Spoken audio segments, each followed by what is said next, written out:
Hello everyone, I'm the DreamTeller and I'm here to help you today. I know you use this video to fall asleep, so before that, like the video and subscribe to the channel. Also, where are you from and what time are you watching? Now get comfortable and relax.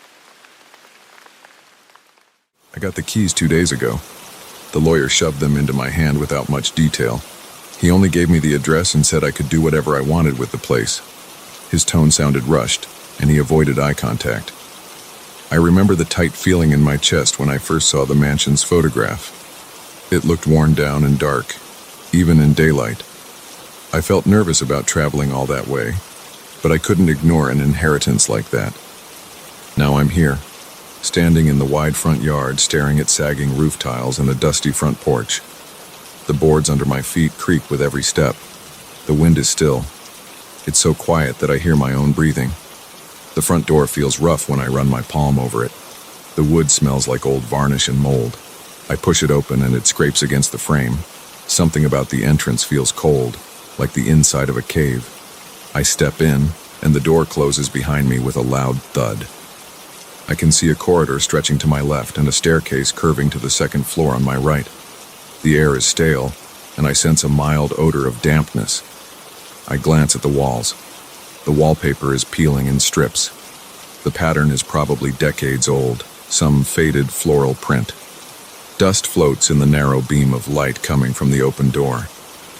I notice a few pieces of furniture, a small table near the staircase, a large coat rack by the wall, and an armchair with ripped upholstery in the corner. The entire place feels cramped, even though the foyer is wide.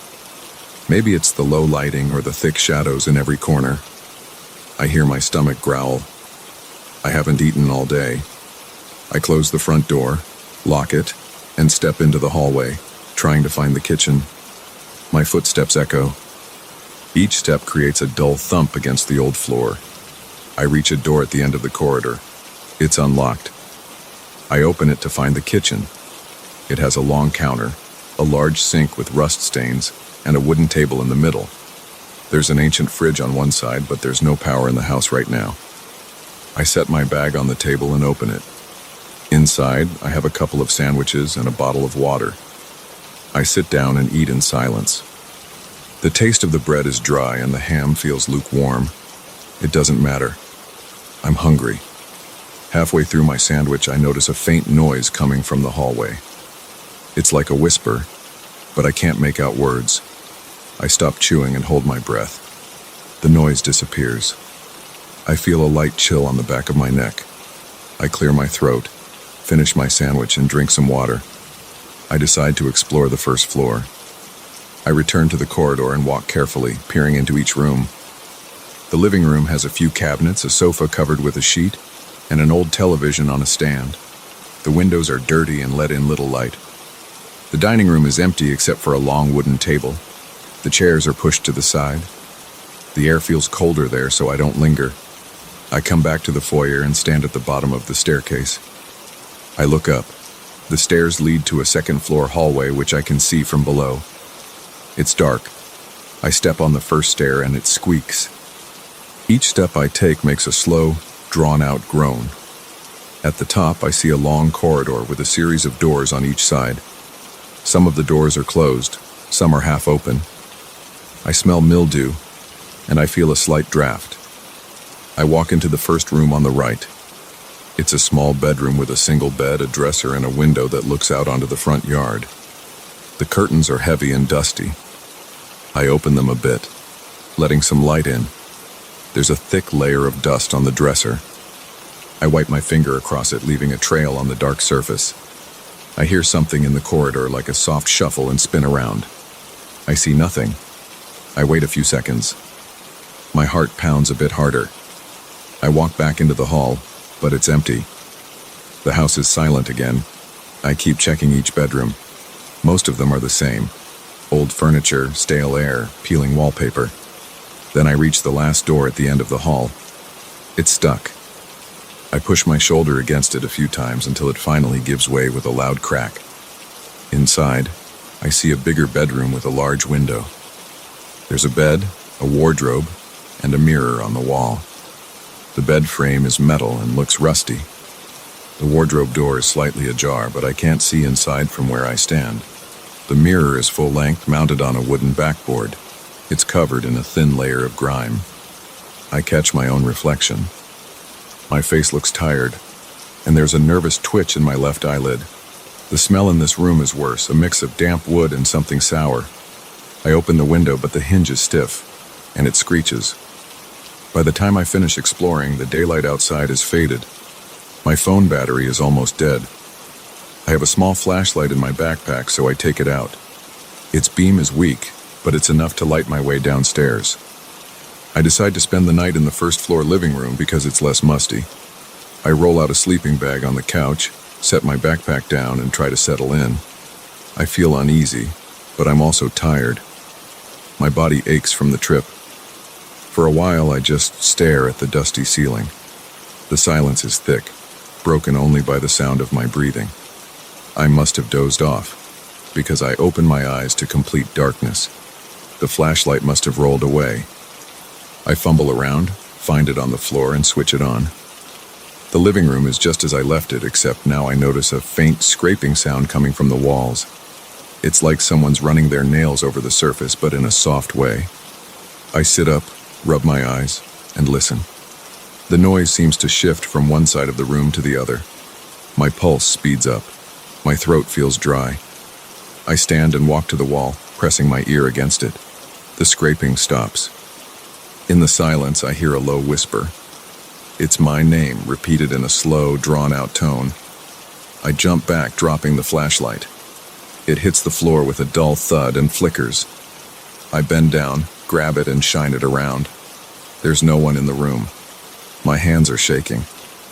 I move toward the hallway, scanning left and right with the weak beam. I see nothing. The floorboards under my feet squeak with each step. I swallow hard and try to steady my breathing. I tell myself I'm just hearing things because I'm half asleep. I walk back into the living room, sit on the couch, and lean forward. My palms are sweaty. The air feels colder now. I shine the flashlight along the walls. The old wallpaper looks torn in places. I see a faint outline of something that might be water damage. I run my hand over it, but it's dry. I turn off the flashlight and wait in the dark, listening. I hear my name again. This time it sounds like it's coming from the ceiling. My shoulders tense and I feel goosebumps on my arms. I switch the flashlight back on. The couch creaks as I stand up.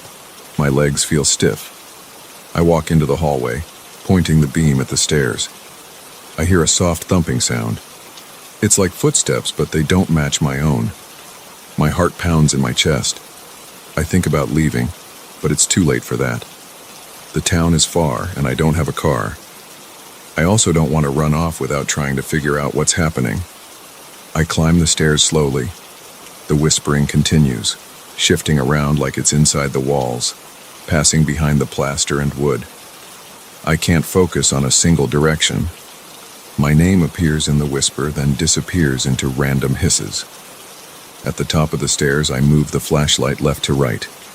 The corridor is empty. I walk to the second room on the left, the one with the dusty dresser. The door is half open, and I hear a faint squeak behind it. I push the door fully open, and the flashlight reveals the same bed and furniture.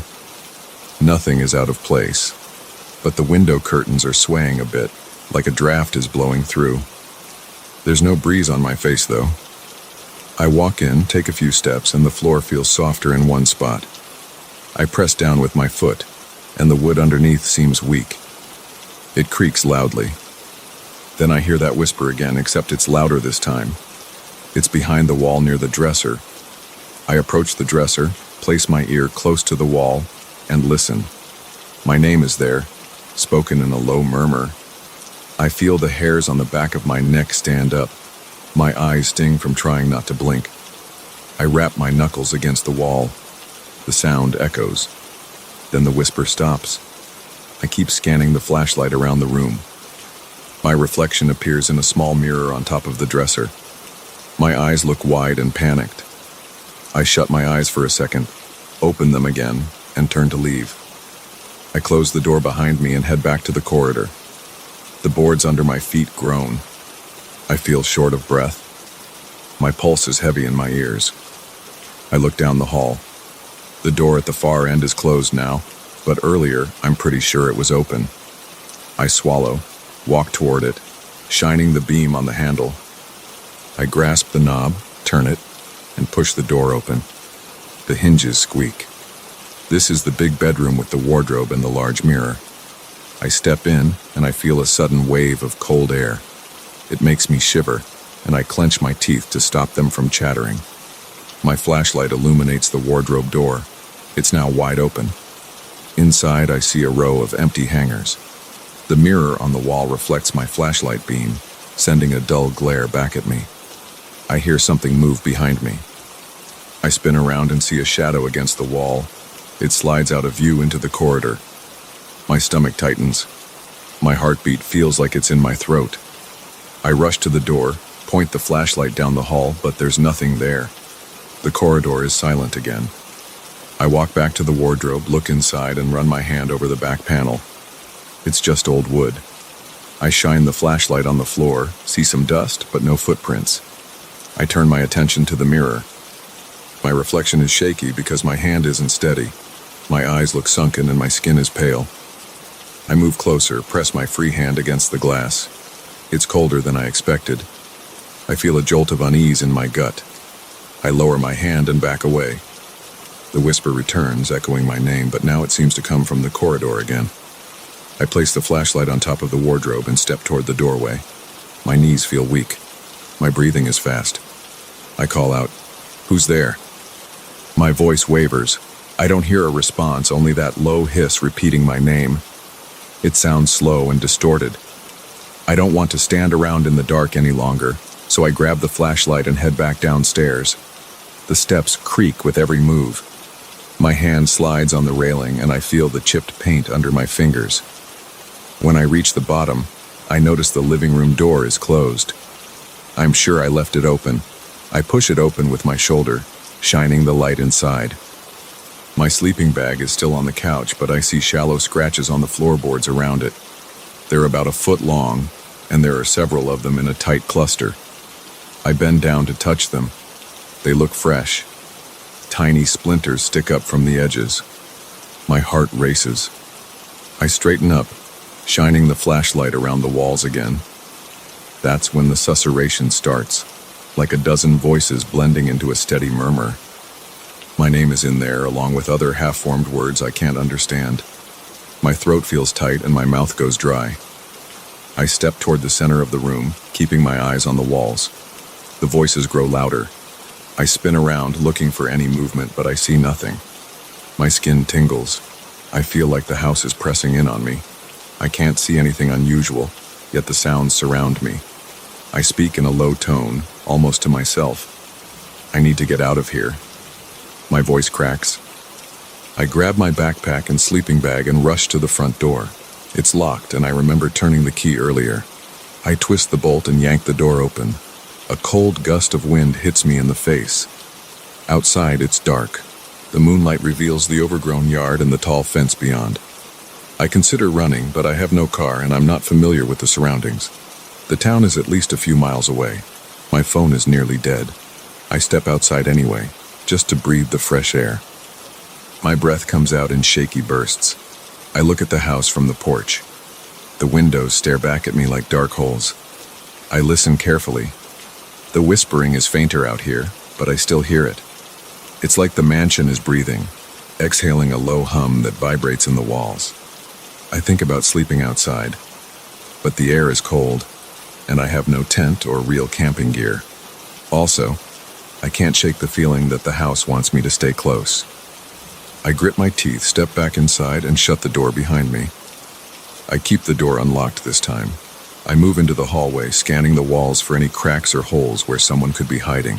The paneling is intact, except for a few warped spots near the baseboards. The murmur has died down a bit. I walk around, flicking the flashlight beam on the ceiling and the floor. Everything looks the same except for a faint set of scratches near the main staircase, almost like the ones in the living room. They curve in an odd pattern, but I can't figure out what made them. My pulse is still pounding. I feel sweat on my forehead. I decide to sit in the foyer and wait until morning. I place the flashlight on the small table, aiming it toward the staircase. I lean against the wall and pull my knees up.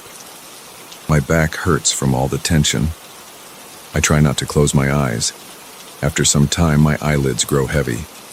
I keep jolting awake every time my head droops. The whispering rises and falls, but at some point, I start to tune it out. My mind drifts. Then a sudden crash startles me. I jump up, heart hammering.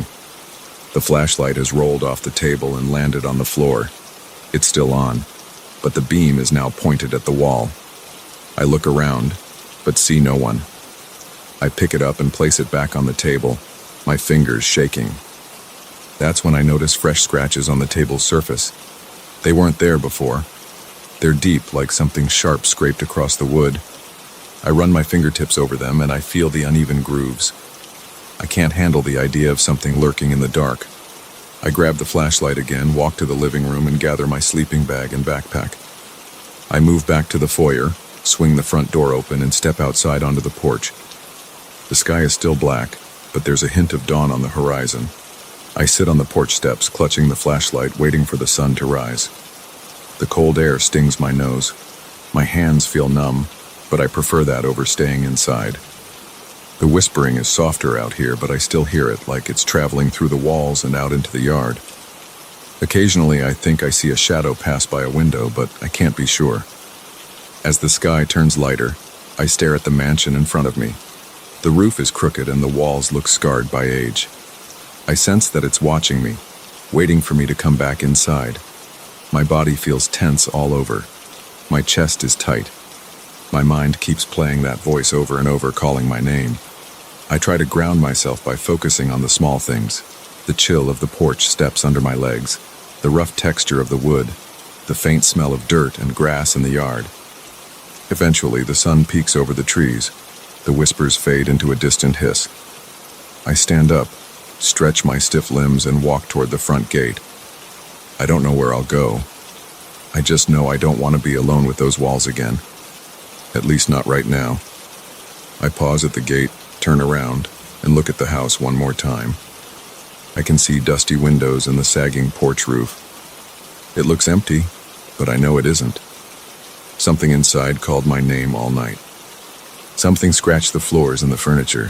Something followed me from room to room. I tighten my grip on the backpack.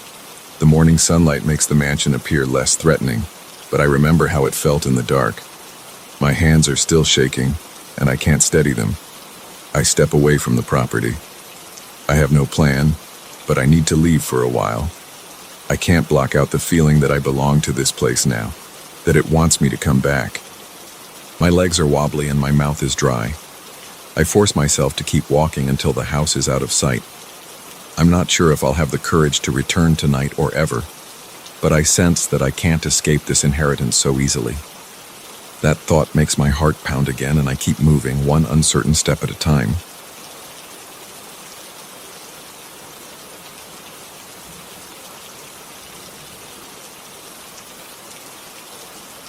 I still remember the first time I saw that old mirror in my grandparents' attic. My flashlight passed over a broken frame leaning against a pile of dusty boxes.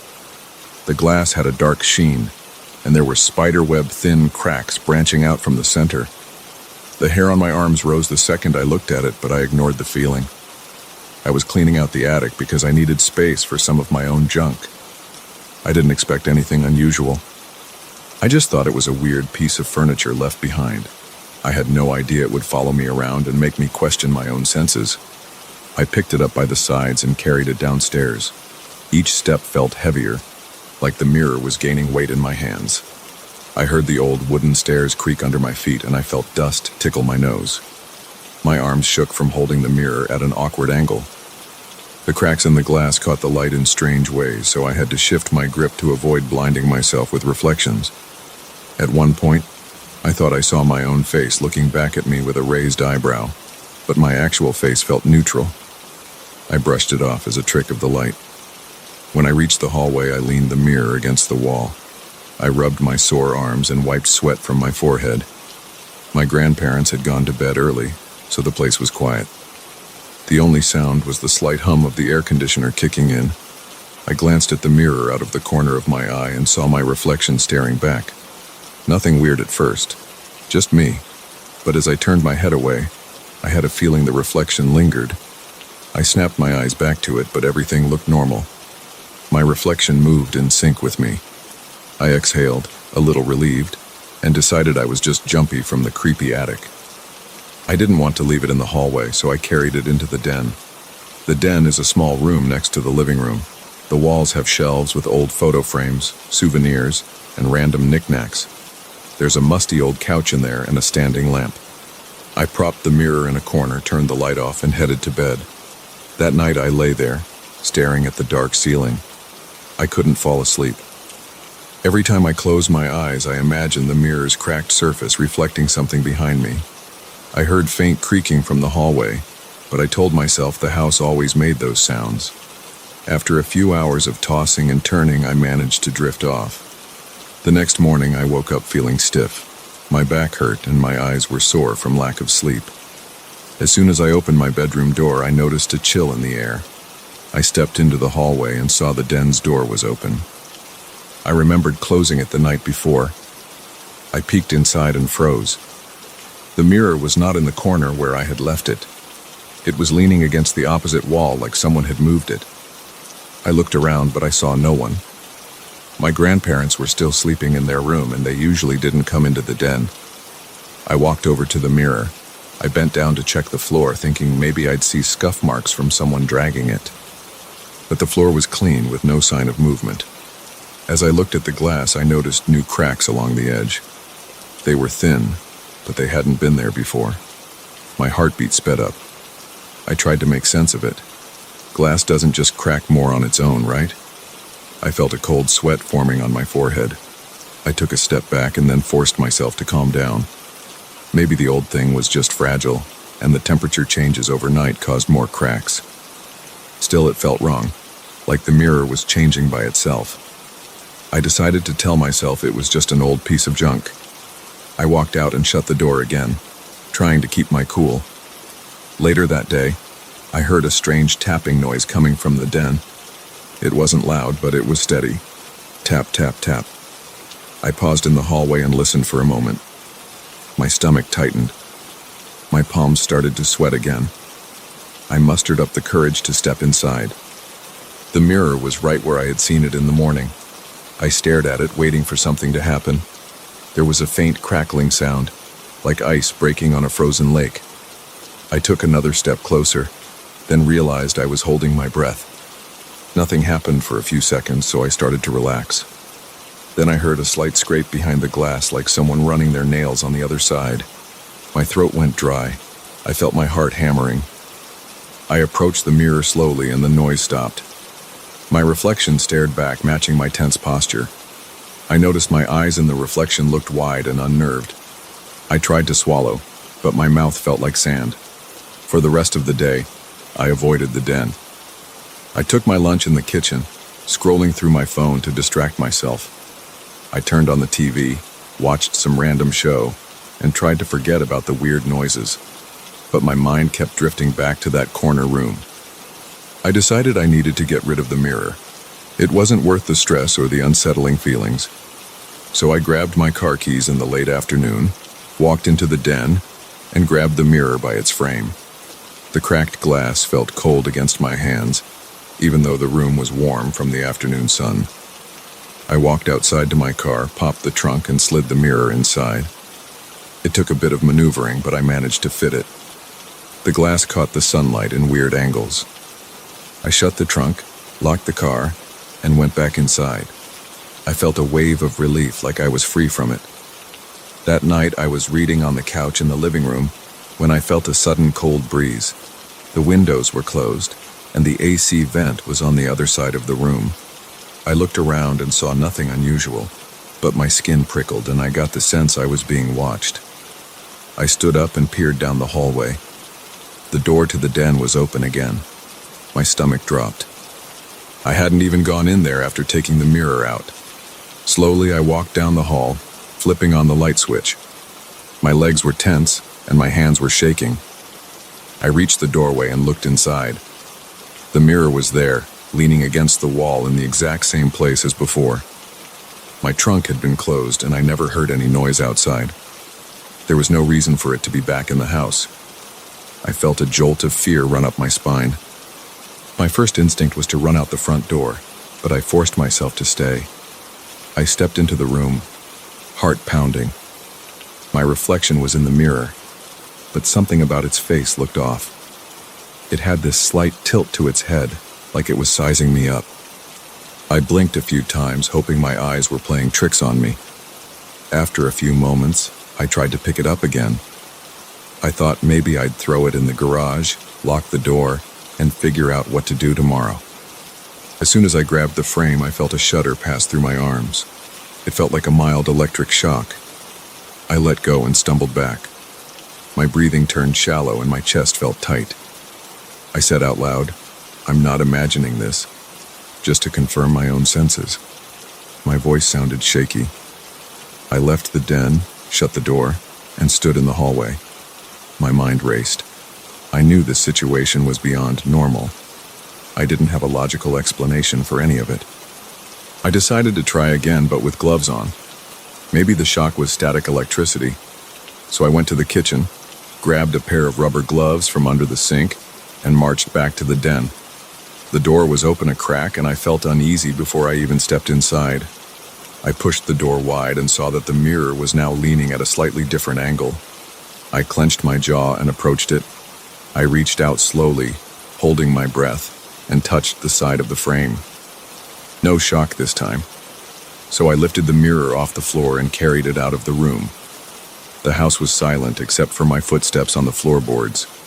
I took it to the back porch, turned on the porch light, and set the mirror down against the wooden railing. My head started to ache. I wanted to smash it right there, but I was worried about broken glass. I also didn't want to explain to my grandparents why there was shattered glass all over their porch. I decided to leave it outside until morning. At least it wasn't inside anymore. I locked the porch door and went to bed. That night, I heard faint scraping noises from outside. I tossed and turned in my bed, my muscles taut, my mind racing with possible explanations. Every time I started to drift off, I'd hear a dull tap against the wall, like someone was moving around on the porch. I stared at my window, half expecting to see the mirror's reflection. I never saw it, but the idea kept me on edge until sunrise. When the morning light came, I dragged myself out of bed and went straight to the porch. My mouth was dry and my heartbeat picked up as I opened the door. The mirror was gone. There was an outline on the wooden railing where some dust had been cleared, but that was it. I felt a drop of sweat run down the side of my face. My hands shook as I turned around to look at the yard. No sign of it. I let out a shaky breath and stepped back inside. Then my phone rang. It was a friend of mine asking if I was still at my grandparents' place. I said I was. He suggested we meet for coffee. I agreed, thinking some company might calm me down. But before I left, something compelled me to check the den again. I don't know why I tortured myself like that, but I had to see if the mirror had returned. My heart pounded as I walked into the hallway, paused at the den's doorway and switched on the light. It was back. I almost dropped my phone when I saw it. It stood in the same spot, with more thin cracks running across the glass. My reflection looked distorted like a funhouse mirror. My friend was still on the line, saying something about the coffee shop. I barely heard him. I just mumbled something and hung up. My stomach churned, and I thought I might throw up. I bent down to inspect the frame and glass again. I noticed tiny chips of glass on the floor, like the mirror was slowly breaking from the inside. I felt a cold draft on the back of my neck. The hair on my arms stood up, and my breath caught in my throat. I reached out to touch the mirror. My reflection's hand moved in sync, but the face stared back at me with a blank expression. I felt a jolt of panic in my chest. I pulled my hand away, stumbling backward. My elbow hit a bookshelf, and a framed photo fell to the floor with a sharp clack. I backed away from the mirror, feeling the tension in my shoulders. My mind raced with possible plans. Maybe I could smash it outside, or bury it somewhere, or throw it in a dumpster miles away. but every time I tried to remove it, it came back. My face felt hot, and my heart pounded so hard I could hear it in my ears. I took a deep breath, closed my eyes, and decided I had to try something drastic. I grabbed the mirror and hauled it to my car again. This time I drove out to a nearby storage unit my grandparents used to keep old furniture. I had the key.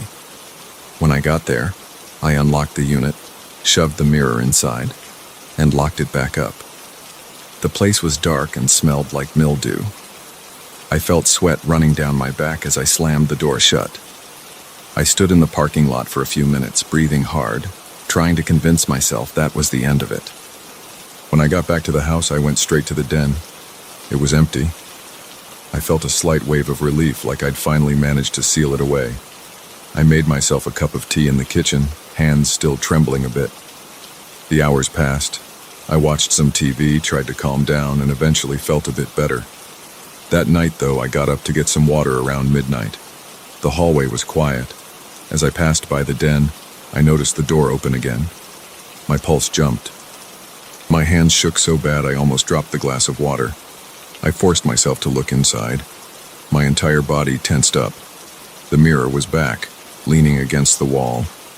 Cracks spread across its surface, thicker than before. A couple of them looked like spider legs stretching out toward the edges. My reflection stared at me with wide eyes, but I realized my own eyes weren't that wide. It was like the reflection had a different expression. I gulped, feeling my mouth go dry again. My legs felt weak. My head started to spin. I couldn't handle it anymore.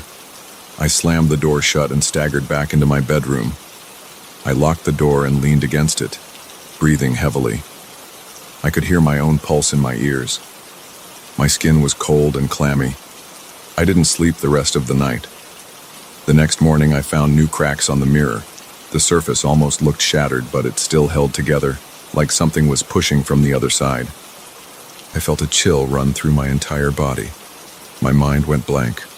All I could do was stare at those cracks. They were bigger each day, like the mirror was straining to hold back whatever was inside. Now, I'm living with this mirror that refuses to be destroyed or thrown away. It appears in the den, in the hallway, sometimes even in my bedroom. It shows up without warning. Each time I feel my heart race and my body tense. Sometimes I see movement in it when I pass by, like something is shifting in the background. At night I hear tapping and scraping sounds, even when the mirror isn't in sight. I try not to look at it, but it's hard to avoid. My eyes always drift to the glass, and I see my reflection staring back with expressions I never make. My face looks twisted or blank or unnervingly calm, even when I'm shaking in fear. I don't know how to get rid of it. I've tried everything I can think of, but it always returns. Every morning I wake up anxious, wondering where I'll find it. I feel a rush of adrenaline every time I open a door or walk around a corner. I can't rest. My grandparents haven't said anything about it, which confuses me. Maybe they don't notice or they think it's just part of the house. I haven't brought it up because I'm worried they'll think I'm losing my mind. I've reached a point where I can't sleep without listening for those faint noises. I check every corner of the house before I try to lie down. My appetite is gone. My shoulders feel constantly sore from the tension. My hands shake sometimes. I catch myself staring at nothing, waiting to see movement in my peripheral vision. And always that mirror is there, showing me things I don't understand. I'm telling you all this because I need someone to hear it. I can't prove it with photos or videos. Whenever I try, the footage just shows a normal cracked mirror, but in person, it feels like it's alive. I don't have a big conclusion or a final answer. This is still happening as I speak. If you ever find something like this, an old mirror with cracks that seem to spread every day, a mirror that refuses to stay where you put it, be careful. I made the mistake of taking it out of that attic, and I can't seem to undo that choice. I have no idea what's behind the glass, and I'm scared to find out. All I know is this: the more I try to push it away, the harder it comes back.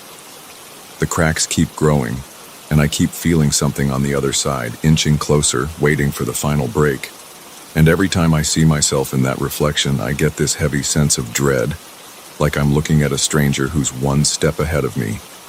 I wish I had never set foot in that attic.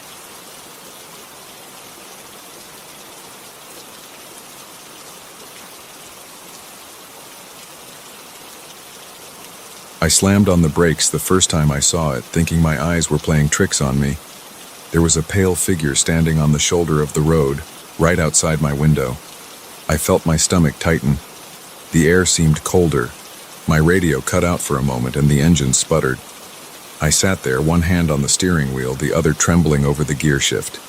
In that brief moment, I couldn't look away from whatever was out there. It felt like it was looking straight into me. Then the engine died. I turned the key and it just clicked. I tried again and it gave a weak cough. My forehead was damp with sweat. I glanced at the figure once more and it was still there, not moving, not drifting away. It looked see-through, but it had a definite shape. It was about the size of a person, but I couldn't see its face. It was just a blurry outline. I had to force myself to breathe. My foot was still on the brake pedal. I let it go for a second and felt the car roll an inch. The figure stayed where it was, watching me. Then, without warning, it vanished. I didn't see it float away or turn around. It just wasn't there anymore. Right then, the car started up as though nothing had happened. I didn't question it. I switched the gear to drive, pressed on the gas, and got the hell out of there. That was a few months ago. Every week I drive this same route to a property where I work as a caretaker. The place is about an hour outside of town, and the road that leads there is always empty. I pass a few scattered houses and lots of open fields. Then I hit a stretch of barren land for about 15 miles. There's barely any roadside lighting. If I go in the early morning, I see the sun peeking over the horizon, but it doesn't give me much comfort. If I go in the late afternoon, the shadows stretch across the asphalt and I can't see much ahead. This is when I feel the tension the most. I noticed that the first time I saw the figure was around noon on a Tuesday. Since then, it hasn't mattered if it's early or late. It shows up whenever I pass that spot. It stands in the same location, near a worn-out sign that used to say something about a diner. I see the wooden post leaning to the side, the letters faded. Right beside it is where the figure appears. It doesn't move, but it seems to shift its stance. Sometimes it's turned slightly toward me, sometimes it's facing the road head-on. I never see it walk. I just see it there, or it isn't there. The second time I encountered it, my heart pounded so hard I could feel it in my neck. I spotted the shape in the distance and slowed down because my instincts told me to. My palms went slick on the steering wheel. Then the car started making a stuttering noise. I heard the engine choke. I looked at the figure, and my eyes watered. I couldn't believe it was happening again. I tried to accelerate, but the pedal felt heavy under my foot. The engine died just as I rolled up next to the figure. I sat there for a few seconds, gripping the wheel and staring straight ahead. I didn't want to turn my head. I felt a tightness in my chest that made it hard to breathe. Eventually, I forced myself to look. The figure was still there. I couldn't see any eyes, but I knew it was staring in my direction. My throat felt dry. I locked the doors even though I knew it wouldn't help. The figure didn't get closer, it just remained in that same spot. Then, all of a sudden, it vanished. One moment I saw it, the next I saw only air. Right then, the car sprang back to life. The engine hummed as if it had never died. I rubbed my eyes and shoved the gear into drive again. I was shaking all over. I made it to work and parked behind the property's main building. I got out and immediately felt dizzy. My legs were shaky. I tried to calm myself by pacing around for a minute before unlocking the place. The property is an old 2-story building with peeling paint, dusty windows, and a creaky front porch. I do simple tasks there. I check the plumbing, fix leaks, replace light bulbs, and sweep the floors. It's not a difficult job, but the isolation can be unnerving. Before I started seeing the figure, I never minded the silence. Now, it weighs on me. As I walked through the halls, I felt aware of every small noise. My footsteps echoed. My keys rattled. My breath sounded too loud in my ears. I checked each room, taking my time because I needed to stop thinking about what I'd just seen on the road. Eventually, I found a loose step on the second floor that needed a quick fix. That kept my hands busy for a while. By the time I drove back into town that evening, I didn't see anything unusual. The drive was quiet, and I let out a sigh of relief when I got onto the highway that led back to my house. The next week, the pattern repeated. I saw the figure in the same place. The car died, and I felt that same rush of cold air through my body. My hair stood on end. I sat in my seat, heart thumping, teeth clenched, staring out the windshield. The figure vanished. The car came back to life. I drove away. I spent the rest of the afternoon feeling anxious. My shoulders were stiff and my head throbbed. It was like a routine I couldn't escape. Sometimes it doesn't show up, and that throws me off. I drive past the spot, expecting to see it, ready for the car to stall. When it doesn't happen, I'm not relieved. I just feel more tense, as if it's waiting for a different moment to appear. A few times I've pulled over a few miles before the sign, trying to gather my nerves. I open a bottle of water, take a sip, and wipe the sweat from my forehead. I wonder if maybe I'm imagining it. Then I think about the times the engine stopped and the figure was right there, plain as day. I know I'm not making this up. On one of those weeks, I tried a different route. I studied the map the night before and found a longer road that loops around.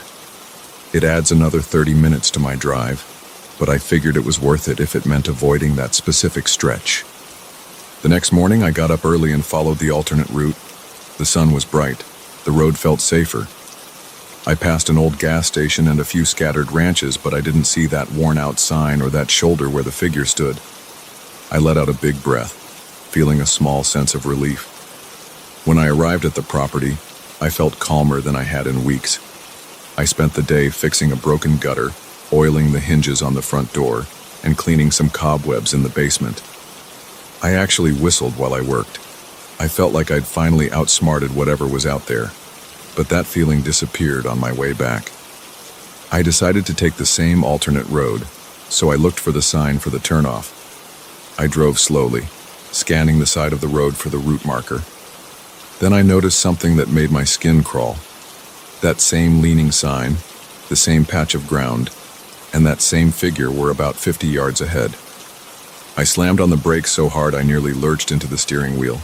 My seatbelt locked across my chest. My head whipped forward. The engine sputtered. It died immediately. The figure stood there. No movement, no sound, just watching. My breathing became shallow and my arms felt numb. I hadn't turned onto the old route. I was sure I'd stayed on the alternate road. I looked down at my phone's navigation screen. It showed a different path. But outside my window, I recognized everything. I pressed the ignition button and the engine wouldn't start. I tried it a second time, then a third. I felt like I couldn't catch my breath. I let go of the steering wheel and rubbed my hands on my pants to stop them from shaking. I turned the key again and I got a single click. I stared at the figure. The edges of its body were blurry, but it had a distinct form. It was shaped like a person, but there was no color or texture. I gritted my teeth, pressed the key forward one more time. The car coughed and then started. I yanked the gear shift and slammed the gas pedal. The figure vanished right as I passed it. When I got home, I realized I was soaking with sweat. My shirt clung to my back. My hair was damp at the temples. My hands were still shaking when I reached my front door. I set my things on the kitchen table and tried to steady myself. I turned on the TV just for the noise. I needed something to ground me. I felt my heart still racing. I grabbed a cold drink from the fridge, stood there for a few minutes, and stared at the floor. My mind kept jumping back to the figure. Now I have to go out there every week. I don't have much choice, it's my job. I've tried to figure out what to do about it, but I don't have many options. Nobody else works at that property. I've told a friend about the weird stuff that happens, but he just shrugged. He doesn't have any solutions. He suggested I record the drive with my phone, but when I tried that, the file got corrupted. I tried it more than once. The video always fails whenever I reach that spot. There's never any clear footage. It's just static or a black screen. I've tried leaving earlier or later to avoid it. It doesn't help. The figure still appears at the same location. Every time, I feel that rush of cold air, and the engine stalls. I see it.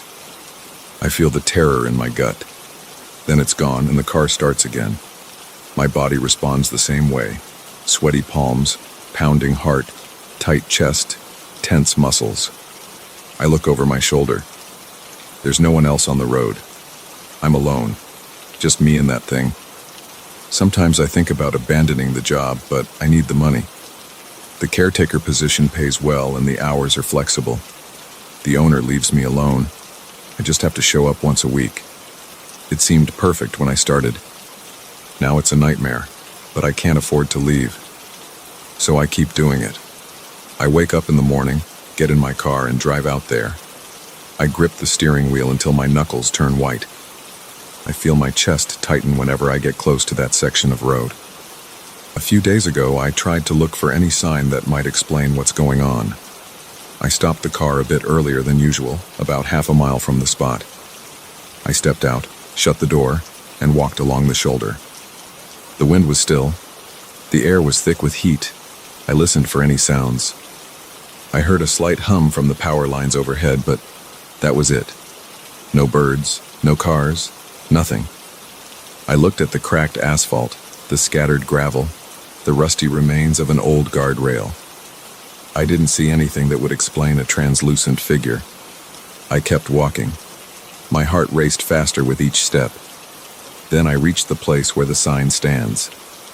The sign is made of wood leaning to the side, paint chipped, letters faded. There's tall grass around it and some weeds poking through. I tried to see if there were footprints or tire marks. I only found a few flattened patches of grass. I didn't see anything that screamed haunted or supernatural. Just an old sign in the middle of nowhere. My eyes kept darting left and right. I felt like something was about to jump out at me. I wiped my forehead and felt the sweat soak into my sleeve. I forced myself to look around for another minute or two. Then I walked back to the car. I was breathing heavily, and my mouth was dry.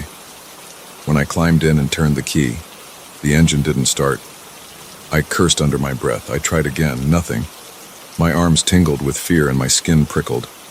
I glanced in the rearview mirror, half expecting to see that figure behind the car. Nothing was there. I kept trying the ignition. On the fifth try, the engine roared to life. I let out a shaky breath and drove off, feeling my heart slam against my rib cage. I still don't know what this thing wants from me. Maybe it doesn't want anything. Maybe it just wants to be seen. I can't make sense of it.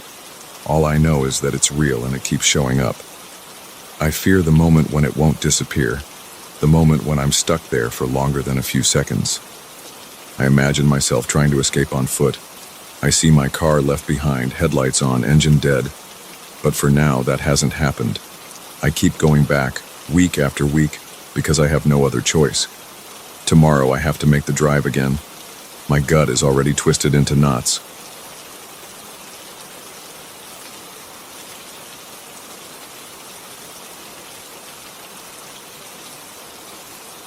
I've always hated my basement. It smells like wet concrete and stale air. The walls drip with something that never seems to dry. The bulb at the top of the narrow staircase flickers like it's about to give out at any moment. I've never spent more than a few seconds standing in front of that door before I lock it again. I don't keep anything down there, so I never had a good reason to go inside. That changed when I noticed the scratch marks. The first time I saw them, I felt my stomach tighten. The marks looked fresh, like something had scraped along the wood with sharp nails. I had no explanation, and I still don't. When I discovered those scratches, I ran my fingertips over them. They were rough and chipped in a few places. The door is old. It's painted white, but the paint is peeling near the bottom. My eyes followed those marks from the midpoint of the door all the way down to the floor. They weren't in a straight line. They were uneven, as if someone or something had dragged its nails across the surface in a shaky, desperate way. I remember standing there, squinting at them and wondering if an animal had gotten in somehow. But I live alone and I make sure all windows and doors are locked. I couldn't figure out how an animal would claw at my basement door from the inside when the lock on the outside was still in place. About a week later, I started hearing noises late at night. They came from beneath the floorboards. At first, they sounded like faint footsteps. Sometimes I'd hear a soft thump. Other times, it was more like scraping or dragging. as if heavy furniture was being moved a few inches at a time across a rough floor. The house would be silent, except for these odd sounds. I turned off the TV and listened more than once just to make sure I wasn't imagining it. I heard it again and again. Something moved down there. Something shuffled around in that basement even though I never opened the door. I keep the basement door locked with a padlock. I bought it when I moved into the house 2 years ago, mostly because I didn't want to deal with the creepy feeling of an open basement. It gave me peace of mind, or at least it did until all this started. I checked that padlock every day for a while. It was never tampered with, never open, never unlocked. Still, the noises got worse. Sometimes I'd be in bed trying to sleep and I'd hear a dull thud, like something falling onto the concrete floor. I'd feel my pulse quicken. My hands would start to sweat. I would grip my blankets, stare at the ceiling, and think about the door at the end of the hallway. One night I decided I was done ignoring it. I was tired of feeling anxious in my own home. I grabbed my flashlight from the kitchen drawer. I tested it to make sure it worked. Then I walked to the basement door. My heart pounded and my breathing became shallow. I put my hand on the padlock and I felt the cold metal against my palm. It was still locked. My keyring felt heavy in my other hand. I unlocked the padlock slowly, and I heard the metal click. The sound made me flinch. Then I turned the knob on the door. It creaked, and my flashlight beam trembled against the wood. I opened the door just wide enough to get a look inside. The smell hit me first. It was damp, almost moldy, like a wet rag left in the corner of a musty old room. I swept the flashlight over the top of the stairs. They were wooden, steep, and a bit rickety. Dust floated in the beam, and I saw spiderwebs near the corners. I took one step down. The plank under my foot groaned. I stopped, waiting to see if anything moved below. I listened. I heard a quiet sound, like a soft shuffle. It was so faint I wasn't sure if it was my own breath or something else. I took another step. My heart thudded in my ears. My mouth felt dry and my grip on the flashlight tightened. I called out, "Hello?" My voice sounded weak in that cramped space. I waited, shining the flashlight in slow arcs across the walls. They were dark gray and wet near the floor. There were no windows. There were no items in storage. Nothing was down there, at least not in sight. I kept going, one step at a time, until I reached the bottom. The concrete floor felt cold through my socks. I should have worn shoes, but I hadn't thought that far. I pointed my flashlight around, searching every corner. I saw a few old pipes overhead. I saw some loose wires. I noticed cracks in the walls. But there was no furniture, no boxes, no shelves. The basement was a big, empty rectangle. As I walked across the floor, I heard my own footsteps echo. Each step sounded louder than normal because of the empty space. I felt a chill on the back of my neck, like the air was cooler down there than upstairs. I turned in a full circle, shining the light along every surface. The place was bare. The only door was the one I'd come through. I didn't see any holes or openings where an animal could have sneaked in. I didn't see footprints or signs of anyone else. Then I noticed something odd on the far wall. A single scratch mark about 3 feet long ran horizontally. It looked like it was made by the same nails that had dug into the door. I walked closer to it. I didn't want to touch it, but I leaned in and examined it. The scratch was fresh, judging by the powdery residue around it. My mind started racing. How does a scratch appear on a wall with no one around? Suddenly, I heard a quick shuffle behind me. I spun around, flashlight aimed at the empty space. My chest tightened. I felt sweat on my forehead. The air tasted stale and my throat felt constricted. I whispered, "Is someone here?" The silence that followed made my ears ring. My hands shook, and the flashlight flickered, but it didn't go out. I stayed there, listening. My breathing grew heavier. I heard a single thump like a footstep. It came from my left side. I jerked the flashlight in that direction. I saw nothing. Then a scrape echoed from the right side. I turned that way, again. Nothing. I stepped backward, heading for the stairs. My pulse pounded harder and my knees felt unsteady. I kept the flashlight moving back and forth. I muttered, "What the hell?" under my breath. I wanted to run, but I also wanted to understand how this could be happening. The basement was empty. There was nowhere to hide. I stood in the center of that cold floor, hearing soft steps circling me, but not seeing anything. I felt another wave of fear course through me. My skin prickled. I wanted to get out of there. I backed away until I felt the base of the wooden stairs hit my heels. I glanced up at the open door. I could see the dim light from the hallway. Then something brushed against my shoulder. It was light but definite, like a quick tap. I almost dropped the flashlight. My breath caught in my throat and I bolted up the steps, 2 at a time. My bare feet slapped the wood, and I ignored the creaking and groaning. I reached the top, slammed the door and locked it again. My lungs burned as I tried to catch my breath. I stood there for a while, forehead pressed against the door, trying to calm down. I felt a buzz in my legs like I had just run a marathon. My heart pounded so hard I thought it would burst.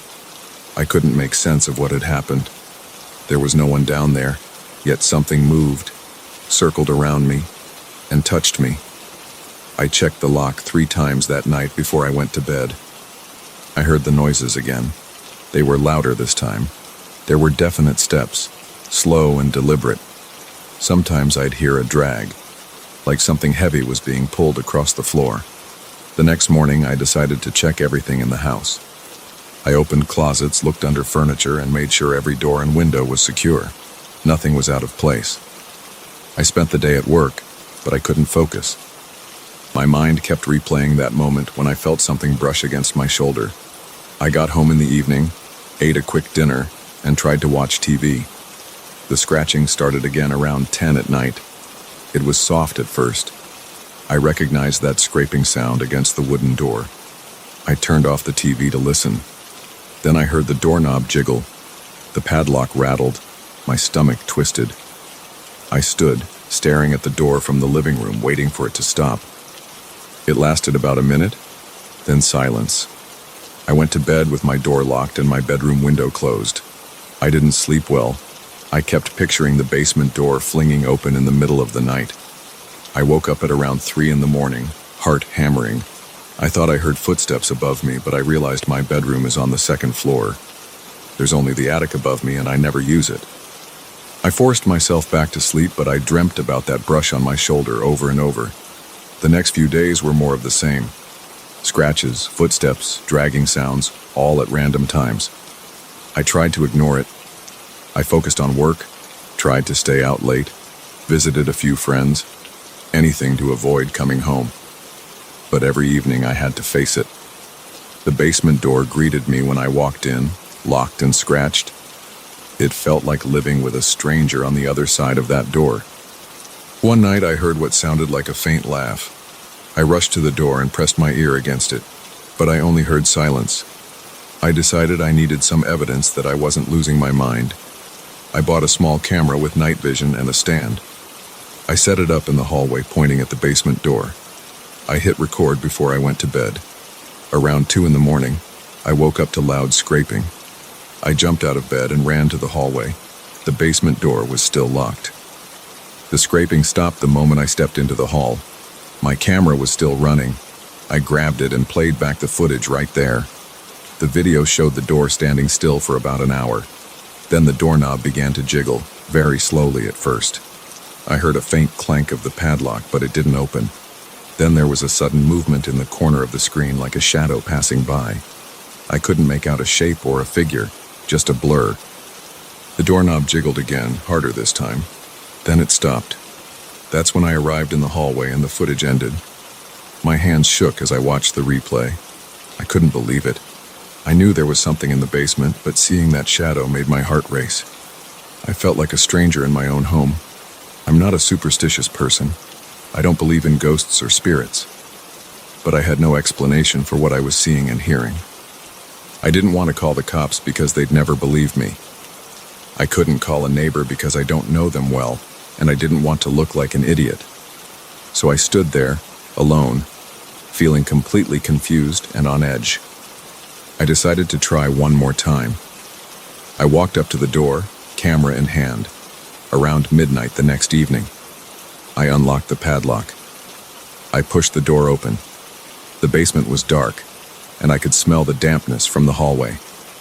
I called out, "I know you're in here." My voice cracked a little. I waited a few seconds. I heard a faint thump in response, as if something was shifting its weight. I aimed the camera down the stairs and turned on the night vision.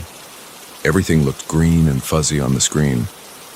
I stepped onto the top stair and I felt a drop of water fall onto my shoulder from a leaking pipe. My heart jumped. I started walking down. My camera recorded the steps, the walls, the floor. My flashlight was in my other hand, but I tried not to shine it directly at the camera. I reached the bottom and swept the beam across the basement. The camera showed the same scene as before. Empty space, no furniture, bare walls. The scratch on the wall was still there. My breath sounded loud in the quiet. I took a few steps toward the scratch. Suddenly, the camera screen flickered. Static lines cut across the image. I heard a sharp crackle. The flashlight stayed steady, but the camera image began to distort. A shuffling sound came from behind me. I spun around. Camera pointed at the noise. The lens struggled to focus. I saw a hazy form on the screen. It looked like a dark shape leaning against the wall. In real life, I couldn't see anything there with the flashlight. The shape was only on the camera's screen. My heart pounded so hard, I thought it might burst out of my chest. I tried to keep the camera still, but my hands trembled. The shape moved. It shifted along the wall, then vanished off screen. I clenched my jaw and whispered, "Who's there?" My voice echoed back to me. My throat felt scratchy. The shape didn't reappear. The shuffling stopped. The air felt colder and I shivered. After a few seconds of silence, I decided I had seen enough. I backed away, heading for the stairs. I didn't turn my back on that wall until I reached the bottom step. Then I ran up, nearly slipping on the wooden planks. I slammed the door, locked it, and shut off my camera. I watched the footage in my living room with the lights on. My heart still hammered in my chest, and I was breathing unevenly. The footage showed exactly what I saw. An empty basement, then a flicker, then a black shape on the far side of the screen. The shape drifted sideways and vanished. I couldn't make out a face or a definite outline. It was just dark and human-sized. After that, the footage ended in static. I don't have a final answer to any of this. I keep the basement door locked. I still hear noises sometimes, but I've chosen to ignore them for now. I double-check my locks before bed. I've thought about moving out, but that seems extreme. Nothing has harmed me aside from scaring me half to death. Still, I can't relax in my own home anymore. I sleep with the light on. Every time I pass the basement door, I feel that same twist in my stomach. I'm sure something waits down there. I feel it watching or listening. I don't know what it wants or why it's there, but I'll never forget the moment I saw that shape on my camera screen, and I'll never ignore those scratch marks again. I live with the padlock secured and my ears alert, hoping this thing in the basement never decides to come upstairs.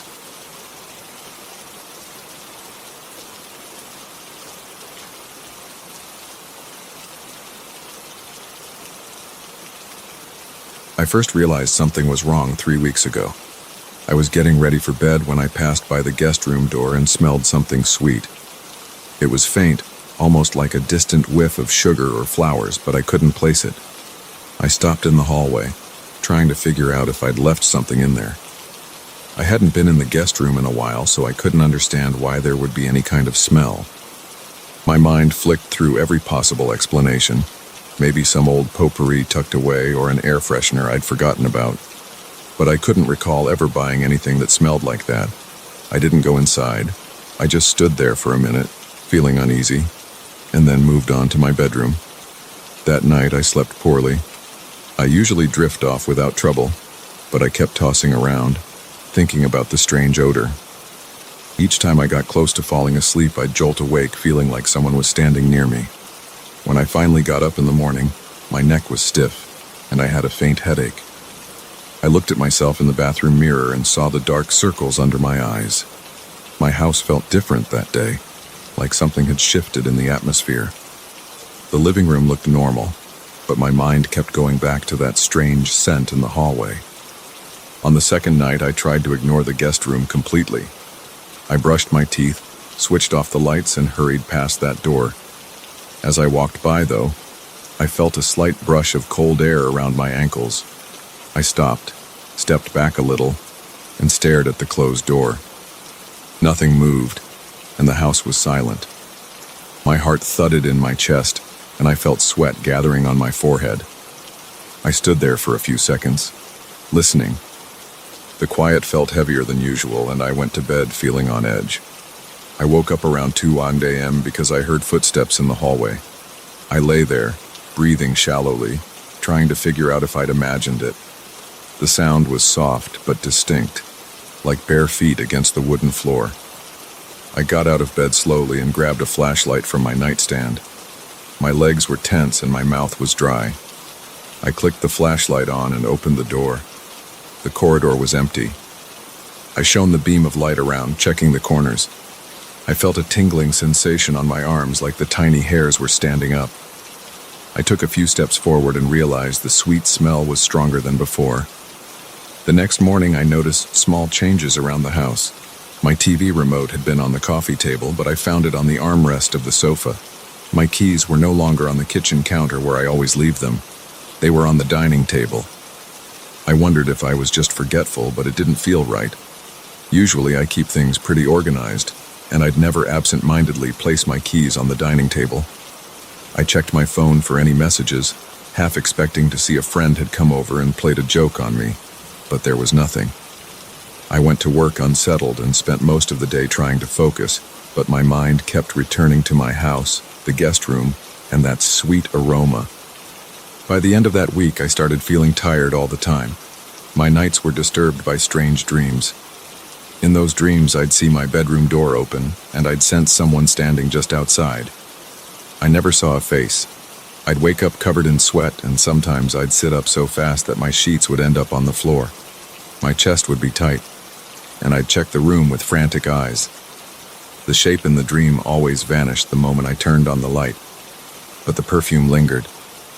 It wasn't overwhelming, but it was clear enough to make me inhale deeper in confusion. I decided to explore the guest room during the day. I told myself I was overreacting, but part of me needed to see if there was some object in there causing the smell. I opened the door slowly, expecting something obvious. The curtains were drawn, the bed looked the same way I'd left it, and the closet door was slightly ajar. I walked in, sniffing the air. The odor was there, but it wasn't as strong as it was at night. I checked under the bed, opened the closet fully, and looked through boxes. I found old clothes, a few blankets, and some paperwork. Nothing smelled sweet. I stood in the middle of the room, hands on my hips, feeling foolish. Before I left, I noticed the door hinges squeaked. I made a mental note to oil them and walked out. That evening, I ordered takeout and watched some shows. I kept the lights on in the hallway, trying to make the house feel livelier. The entire time, I felt a slight pressure in my chest. It wasn't painful, but it was uncomfortable. Around 10 p.m., I decided to go to bed, but the moment I shut off the living room TV, I heard that squeak from down the hall. My heart rate shot up and I froze, hoping I'd only imagined it. But I heard it again. It was the squeak from the guest room door. I stood up, walked slowly to the hallway, and saw that the guest room door was half open. I had left it closed earlier. The overhead light cast a line of yellow onto the floor inside the room. I could smell the perfume, stronger now. I swallowed hard, turned on every light in the corridor, and approached the door. My palms were sweaty and I felt a dull ache in my stomach. I reached out and pushed the door fully open. The guest room was empty, the curtains still drawn, everything in place. The only difference was the closet door. It wasn't ajar now. It was fully closed. I couldn't recall closing it. I usually leave it slightly open. I went over to it and grabbed the handle. It felt cool to the touch, like metal in a cold room. I pulled it open, but there was nothing inside except the same boxes, the same clothes, and the same blankets. I slowly backed out, leaving the door open behind me. Then I flicked off the light and returned to my bedroom feeling shaky. That night I didn't sleep much. I lay in bed, listening to every creak and hum in the house. At one point, I thought I heard breathing near the bedroom door, but I was too scared to check. I just lay there, heart thumping. In the morning, my head felt heavy, and my eyes burned from lack of rest. I tried to distract myself by cleaning up around the house. I washed dishes, took out the trash, and vacuumed. But as I straightened the living room, I realized an old picture frame had been moved from the shelf to the coffee table. I picked it up, expecting to see a friend's photo or maybe an old family snapshot, but the frame was empty. I'd never owned an empty frame. I couldn't explain it. I spent the next few days hearing the same sounds at night, soft footsteps, the door squeaking, and occasional thuds like something being moved. I tried to catch whatever was causing it. I set up my phone to record one night, propped against a lamp. When I checked the footage in the morning, the screen was dark for most of it, but around 2:15 a.m., the door to the guest room appeared to open on its own. My phone captured a dim shape in the doorway, but it was so dark that I couldn't make out a figure. However, the smell of that perfume grew almost suffocating whenever I paused the video. My nose would fill with that sweet scent, even though I was just watching on a tiny screen. I felt dizzy and had to steady myself. A few days later, I decided to sleep on the couch. I told myself it would be easier to handle hearing noises if I was closer to them.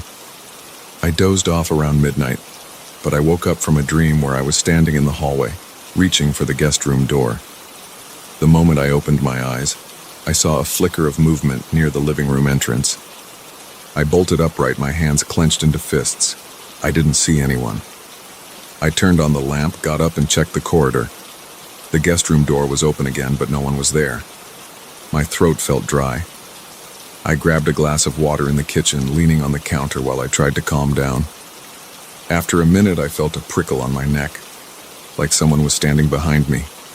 I whirled around, fists raised, but I found nothing. My legs felt weak, and I had to sit down. That was the night I decided I couldn't live with this uncertainty anymore. I made up my mind to confront it directly. I walked into the guest room with a small flashlight and a baseball bat I had in my closet. I clicked the flashlight on and inspected the space again, top to bottom. I stepped carefully, checking the corners near the dresser and under the bed. I opened the closet door, shining the light into each box. My breathing was fast, and my skin felt clammy. I could still smell that sweetness, but I couldn't find the source. When I turned around to leave, the door slammed shut on its own. The sound was loud, and I jumped. My heart pounded, and I swallowed hard as I stepped toward the door. I tried the doorknob, but it didn't budge. I gave it a good yank, and it opened after some resistance. I rushed into the hallway, breathing heavily. The moment I crossed the threshold, the aroma faded. I felt relief wash over me, and I noticed my shirt was damp with sweat under my arms and across my back. I started researching common explanations for unexplained house noises. I checked the vents, the attic, the basement. Everything was normal. No sign of rodents or pests, no broken windows or hidden cracks. I even called a handyman to check the HVAC system. He found nothing unusual.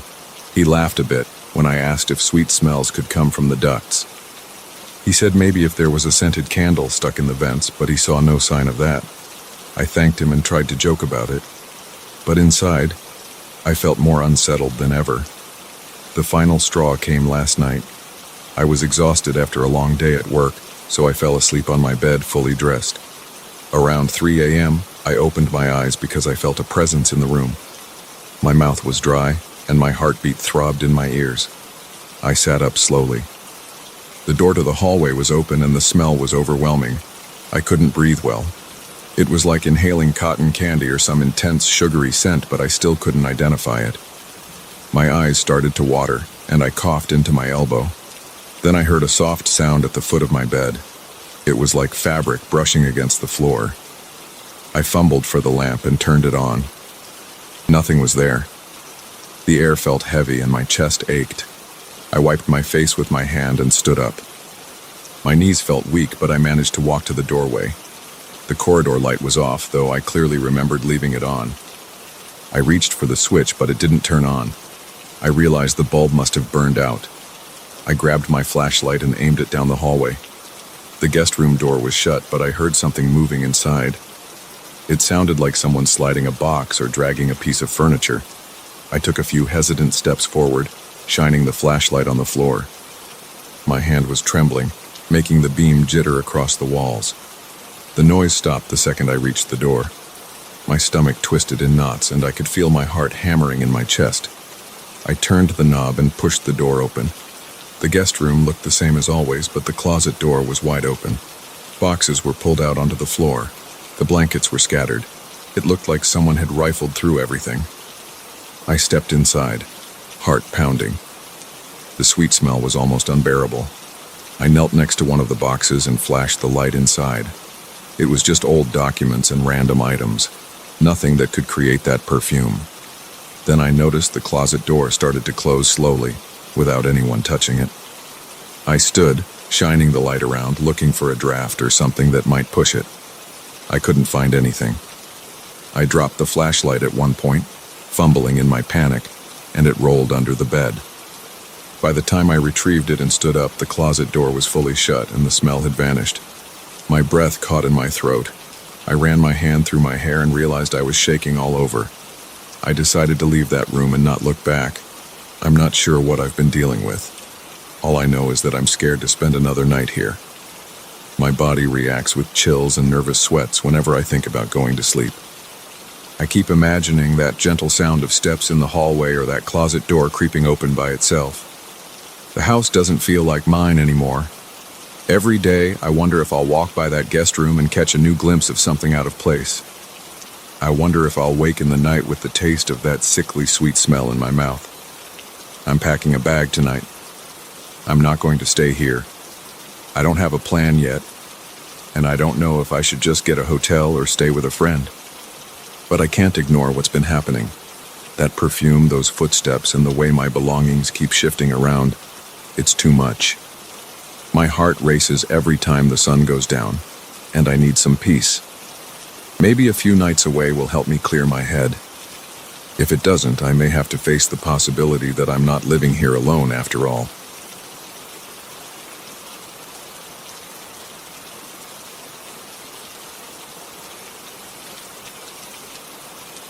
I heard something growl outside my bedroom window last night. It sounded deep and close, like it was waiting in the darkness right under the sill. That was the moment I decided I couldn't ignore this anymore. I'm not a paranoid person, and I don't jump at every bump in the night. But I know what I heard. Something big is wandering around my yard, and it's not afraid to come near my house. I live alone in a single-story house on the outskirts of town. There's a large yard out back with tall grass, a few old oak trees, and patches of dirt where the grass never took root. The place has always felt quiet and safe. My nearest neighbor is a few hundred yards away, and the local road is even farther.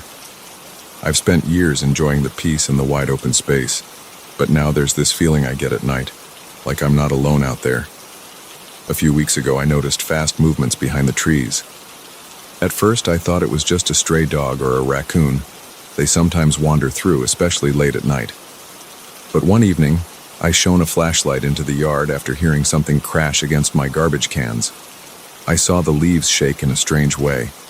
They weren't moving like a small animal trying to scurry away. They moved in heavy jolts, like a large shape was sliding between branches and bushes. I tried to step onto the grass and look, but I only saw broken twigs and pushed down weeds. My flashlight beam caught deep impressions in the earth, and they looked like prints left by something with claws. I crouched down and pressed my palm into the dirt next to one of those marks. The mark was bigger than my entire hand. It made me feel uneasy, because I couldn't think of any animal around here that would make a track like that. I didn't call anyone or tell anybody. I felt silly. What would I say? I saw big footprints in my yard. Can you come check? Most people would laugh that off. Over the next few nights, I tried to pay closer attention. I set up a motion sensor light in my backyard. It's a small battery-powered device that I stuck on a wooden post near the back door. The first night I had it out, the light didn't trigger at all. The second night, it flicked on around 2 a.m. I jumped out of bed, pulled on a pair of pants, and grabbed my flashlight.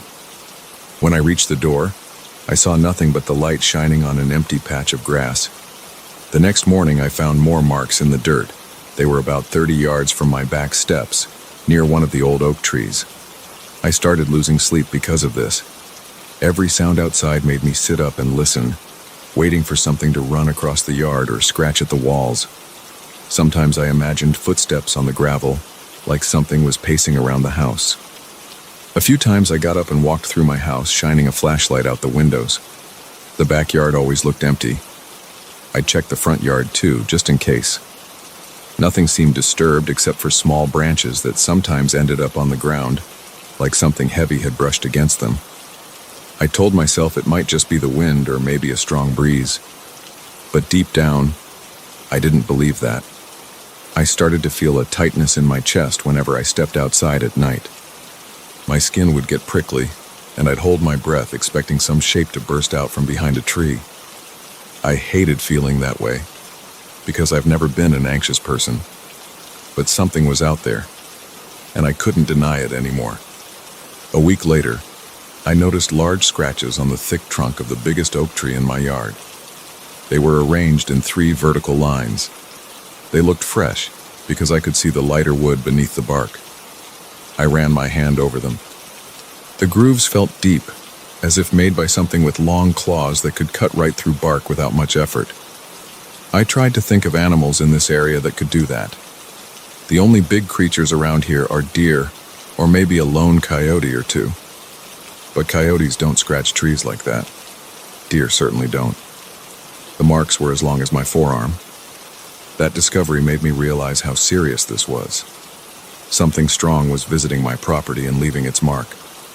That same day, I went into town and bought a bigger flashlight with a brighter beam and an aluminum baseball bat. It felt strange walking through the store with that bat under my arm, but I wanted something sturdy I could swing if I had to. I didn't mention my reason for buying it to the clerk. He just nodded and rang me up. When I came home, I tested the flashlight in the backyard, shining it at the tree line. The beam was sharp, and the leaves lit up in a clear circle of light. I felt a bit of relief knowing I could see further with this. I also leaned the bat next to my back door, so it would be within reach if I needed it. I never used to worry about defending myself out here, but times change when you realize you might not be alone. The next few nights were quiet. I stayed up late, pacing around my living room, glancing out the windows, and stepping outside every hour or so. I didn't see or hear anything unusual. No lights went off, no movement in the yard. I started to wonder if maybe it was gone for good. But then one night I woke up to a loud thud right outside my bedroom window. It sounded like something heavy slamming into the wall. My eyes opened wide, and I felt my heart pounding in my chest. I threw off my blankets, grabbed my phone, and turned on my bedside lamp. The lamp cast a dim glow that made me feel more alert. I got out of bed slowly, moving toward the window. The window looks out onto the side portion of my yard, not the back. There's a small patch of bushes there, and the property line runs close to an old fence. I raised the blinds just enough to peek out. At first, I only saw darkness. Then I noticed the bushes shaking like something had just run through them. The leaves rustled in a pattern that reminded me of something large forcing its way past them. A moment later, they fell still. I pressed my ear to the window. I heard low, rasping breaths, but they sounded distant, as if moving away. I stood there feeling my pulse thudding in my neck. My throat felt tight. I couldn't see anything specific, just shifting shadows under the moonlight. But I knew I hadn't imagined that sound. I stayed by the window for at least a minute, not daring to move or make a noise. Finally, I exhaled and walked to the living room, deciding to check the yard with my stronger flashlight. I stepped onto the back patio. The cool air hit my face and the hairs on my arms stood on end. I noticed how quiet everything was. No insects chirping, no wind through the trees. I clicked on the flashlight and swept it across the grass. Nothing. Then I took a few careful steps, heading toward the side of the house. My feet crunched on the gravel. My palms felt sweaty on the flashlight's handle. I looked down to keep from tripping. Then I turned the corner to face the side yard. I ran the beam along the bushes. I spotted a bent wire in the fence that wasn't like that before. The fence looked dented, as if something large had pressed against it. I moved the beam along the ground and saw claw marks in the dirt. They led away from the house and disappeared into the darkness near a row of trees. I didn't chase after them. I decided it was too risky. My gut told me to go back inside. I took a few steps backward, keeping the flashlight pointed at the tree line, until I reached my back door. I fumbled for the knob, got inside and locked the door. I felt my breath coming in quick gasps, so I tried to calm myself by taking a few slow inhales. It didn't help much. My heart was still racing. I sat at my kitchen table with the lights on, trying to think straight. Part of me wanted to call the police, but I still wasn't sure what I'd tell them. An animal is in my yard, but I don't know what it is. They might send someone, or they might say, "Well, call us if it breaks in." I also felt a stubborn need to handle this on my own. This is my house, my yard, and I felt a certain responsibility to figure this out.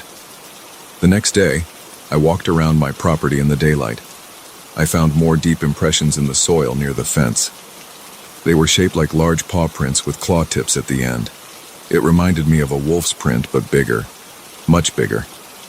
The fence wire was bent outward, like something had pushed from inside my yard to get out. I pressed my hands against the dent and tried to imagine the force needed to bend it. It was thick wire. I couldn't bend it back with my bare hands. That made me uneasy. I decided to reinforce the fence with some extra boards. I had a stack of old wooden planks from a previous project in my garage. I spent a couple hours hammering them into place, adding support to the damaged area. While I worked, I kept looking over my shoulder, half expecting to see something lurking in the trees. I saw nothing, but I felt that weird sense of being watched. The hairs on the back of my neck stayed up until I finished. That night I didn't sleep much. I made a pot of coffee around midnight and sat in the living room with all the lights turned off. I cracked a window open to hear better, though I regretted it after a few seconds because the night air felt cold and unsettling. I held my flashlight in my lap, and the baseball bat rested against the couch. An hour passed with no activity, then 2 hours. I sipped coffee, feeling jittery, not sure if it was the caffeine or my own nerves. Around 3 a.m., I heard a faint grunt from the backyard. It sounded thick, like an animal exhaling forcefully. I stood up too fast, almost spilling my coffee. I grabbed the flashlight and aimed it through the window. I couldn't see anything, so I moved to the back door. I eased it open, trying not to make noise. Stepping onto the patio again, I kept the flashlight beam low and scanned the yard slowly. The light passed over the grass, the dirt patches, and the oak trees. The motion sensor light near the back door suddenly flicked on, startling me. My whole backyard lit up. For a split second, I caught sight of a shape moving behind the farthest oak tree. It looked tall. It was upright, but it also seemed to hunch forward. It moved in a smooth but powerful way. It reminded me of how a large predator might move, but I couldn't see details. I only saw a broad outline and what seemed like a thick shoulder or back. My heart slammed against my ribcage. I froze, unsure if it saw me. The shape slipped behind the tree, and I heard branches snapping in the distance. Then it was gone. I stood there with the flashlight shaking in my hand. My breathing was loud in my ears. For a second, I thought about chasing after it, but my feet refused to move. My body felt stiff. I realized I was trembling from head to toe. The motion sensor light stayed on for another minute or so, then clicked off. Darkness fell over the yard again. I backed into the house, locked the door, and turned on every light in my living room and kitchen. I felt my shirt clinging to my back from sweat. My mouth was dry. I just stood there, staring at the closed door, trying to process what I'd seen. It was no regular animal, at least not one I'm familiar with. It was tall, bulky, and fast, and it definitely had no problem coming close to my house. I kept picturing the size of that shape compared to the tree. It was near as tall as some of the lower branches. My mind kept replaying the scene. I found myself half expecting it to burst through a window. I stayed awake until sunrise, not daring to close my eyes. Now every evening, I feel that same tension. I walk to the edge of my yard before it gets dark, shining my big flashlight around, trying to see if there's any sign of fresh claw marks or footprints. Sometimes I find them, sometimes I don't. On nights when the creature is around, I hear low growls or heavy footsteps. They come from different sides of the property, like it's circling. Each time I feel this pressure in my chest, like I can't breathe. My stomach twists in knots. I wipe sweat from my forehead and my hands start shaking. The only thought in my head is whether it'll try to force its way inside. But it never has, at least not yet. I haven't called animal control or the police. I can't think of a way to explain what's out there. I worry about how bold it's getting. Sometimes I hear it brushing past the walls of my house at night like it's testing the structure. A few times I found scratches on the siding near the back door, but not as deep as the ones on the tree. More like it was tapping or scraping. I've put up extra lights, added a stronger lock, and keep my bat within reach. Each time I hear a noise, I jump to my feet and brace for the worst. So that's my situation. I'm not sure what this creature is, but it's here, on my land, and it's not running away. Every night, I wonder if tonight's the night it tries something new. I've never felt this kind of tension before. My body is always on alert. My house used to feel like a safe haven, but now I keep looking over my shoulder, even during the day. I wish I had a simple explanation. Maybe it's some lost animal, mutated or injured, but its size and strength suggest something else. I don't know how it showed up here, and I don't know if it plans to stay. All I know is I've seen it lurking behind those trees, and I've heard it breathing just a few feet from my walls. It's out there, and it's getting bolder. And every night it comes a little closer to my back door.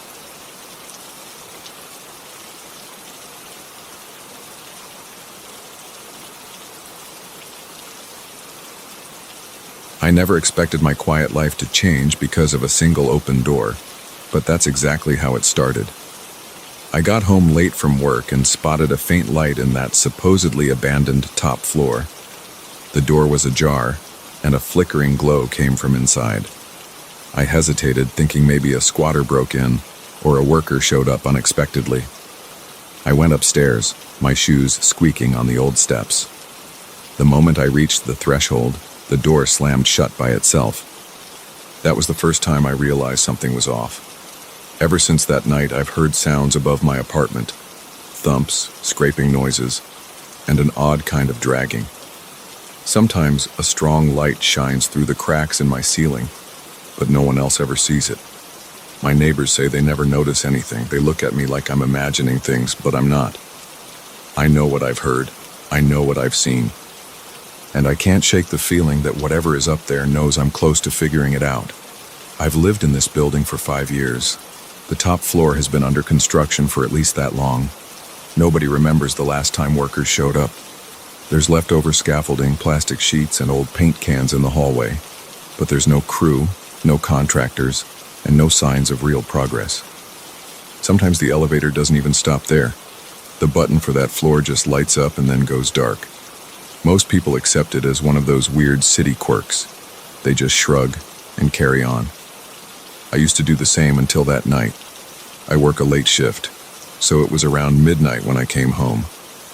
The hallway on my floor was dim, and I heard a faint beeping sound coming from above. It was like a dying smoke alarm battery, but it had this strange, rhythmic pattern. I walked up the stairs one floor and saw that door half open. Light kept flickering like a bad fluorescent bulb. It was weird because I'd never seen that door even unlocked before. Something pulled me closer, maybe curiosity, or just the sense that something wasn't right. I approached, heart pounding, half expecting to see a homeless person or a random vandal. But I didn't see anyone. The corridor was empty. Plastic sheets were draped around, and a single overhead light was flickering. When I stepped closer, the door suddenly banged shut. Hard. No wind, no draft, just a violent slam. I felt a gust of air against my face. I panicked and retreated a few steps, my heart racing. I tried the doorknob, but it was locked. My hands were sweaty and I felt adrenaline coursing through my arms. I listened, but didn't hear anything else. After a few minutes, I walked back down to my apartment. At first, I convinced myself it was a freak gust of wind or some mechanical glitch. Still, something felt off. I locked my own door and spent the night tossing in bed, replaying that moment. I wanted to believe it was nothing. Over the next few days, things got worse. Late at night, I started hearing soft thuds coming from above. It wasn't random noise, it had a pattern like footsteps. Sometimes it sounded like somebody dragging a heavy object across the floor. Another night, I heard a shrill scraping, like metal against concrete. Every time I gathered enough courage to go upstairs, the noise would stop before I reached that top floor. The hallway would be silent, the door locked, and everything would look empty. But the sounds would return as soon as I got back to my apartment. I tried to ask the building manager about the renovations upstairs. He just shrugged and told me the owner was waiting on permits, that work might resume someday. I asked him to check for squatters or break-ins. He said he would, but I never saw him go up there. I even asked neighbors if they heard strange noises. Most said no or claimed it was just the old pipes. Nobody seemed concerned. That really got under my skin because I knew something was happening up there. A week later, I came home even later than usual, around 2 a.m. I stepped off the elevator on my floor and noticed a flicker of light through the ceiling vents. It was bright enough to illuminate a small patch of my hallway. I didn't hear anything at first, so I stood there staring up. Then I heard quick tapping, almost like someone was knocking from inside the walls. The tapping got faster, then stopped. My skin went cold. I felt an overwhelming urge to go upstairs again to see if that door was open. I weighed my options for a second, then grabbed a flashlight from my apartment and headed up. When I got to that top floor, the lights in the hallway were off. My flashlight beam caught dust motes drifting in the air. The plastic sheeting moved slightly like a breeze was passing through. I stood by the locked door, hand shaking as I reached for the knob. This time, it turned. Slowly. When I pushed the door open, the hallway inside was dark. My flashlight caught incomplete walls, exposed wiring, and stacks of tiles. My heart pounded so hard I felt it in my neck. I stepped in, scanning the space. No sign of anyone. No sign of any real renovation progress either. Just old tools and leftover construction materials. I moved further in, carefully, my footsteps echoing. My breathing got louder. I could feel my pulse in my ears. Then something moved behind a corner. I heard a subtle scuff, like a shoe brushing against concrete. I froze and pointed my flashlight toward the source. The beam landed on a half-finished wall. A piece of plastic swayed, but I didn't see a person. I asked if anyone was there. My voice trembled, which annoyed me because I wanted to sound confident. No response. I took another step. Then the light in my flashlight dimmed, as if the battery was dying. I got this surge of dread, like I was in over my head. My throat felt tight and I decided to leave. As I turned back toward the door, I heard a faint laugh. It wasn't loud, but it was clear enough to send a chill down my spine. I bolted. I ran down the hallway, out the door, and slammed it shut. I practically leapt down the staircase to my apartment. For days after that, I felt uneasy. My stomach stayed tense, and I kept replaying that laugh in my mind. I tried telling myself it was just a trick of my imagination. Maybe I heard something else, like a pipe whistling or a piece of plastic rustling, but it sounded like a laugh to me, low and breathy. That same night, I started noticing the light through my ceiling again. Bright pulses like someone turning a floodlight on and off, and those noises returned, scratching, shuffling, and the occasional drag. One time, I even felt a slight vibration, as if something heavy was rolling across the floor. I laid in bed, covers pulled up, staring at the ceiling and waiting for it to end. It didn't. I called the building manager again. He said he checked the top floor during the day and saw nothing. He suggested I might be working too hard or not sleeping enough. That made me angry. I wasn't hallucinating. I know what I heard and what I saw, but nobody believed me. Over the next week, I tried ignoring it. I blasted music on my headphones at night to drown out the noise. Sometimes that worked, sometimes it didn't. When it didn't work, I'd walk around my apartment, pacing, heart thumping, half afraid the lights would shut off or that door would open on its own. One evening, I got home earlier than usual. The hallway was quiet and I didn't hear any tapping. I almost relaxed. Then I saw dusty footprints leading to the stairwell that goes to the top floor. They looked fresh, like someone had just tracked them. I followed them upstairs. The footprints vanished halfway down the hall. I checked the door, locked again. I pressed my ear against it, heard nothing, and went back to my apartment, unsettled. That night, around midnight, I woke up to a bang above my bed. My entire ceiling rattled, causing dust to fall. My heart hammered in my chest. I scrambled out of bed, put on my shoes, and decided I'd had enough. I couldn't live with this looming above me any longer. I grabbed my flashlight and a small pry bar from my closet. I figured if the door was locked, I'd force it open and find out once and for all who was messing around up there. My hands shook as I climbed the stairs. My breathing was loud in my ears. Every step felt heavier than the last. When I got there, the hallway was dim, but a faint hum came from behind the door. I tried the knob. Locked. With trembling hands, I slipped the pry bar between the door and its frame. I pushed, feeling the wood creak. My heart pounded so hard I could barely catch my breath. Finally, the latch gave, and the door swung open with a groan. The hum got louder. It sounded like an electrical hum, but deeper. I stepped inside, shining my flashlight around. The entire space looked different from before. Some of the plastic sheets were ripped down, exposing half-finished rooms. Cables dangled from the ceiling. The hum was coming from around the corner, where the corridor turned. I walked slowly, my shoes crunching on debris. Then I saw a light flicker ahead. My flashlight beam wavered, and the battery icon started blinking. I cursed under my breath, trying to steady my hand.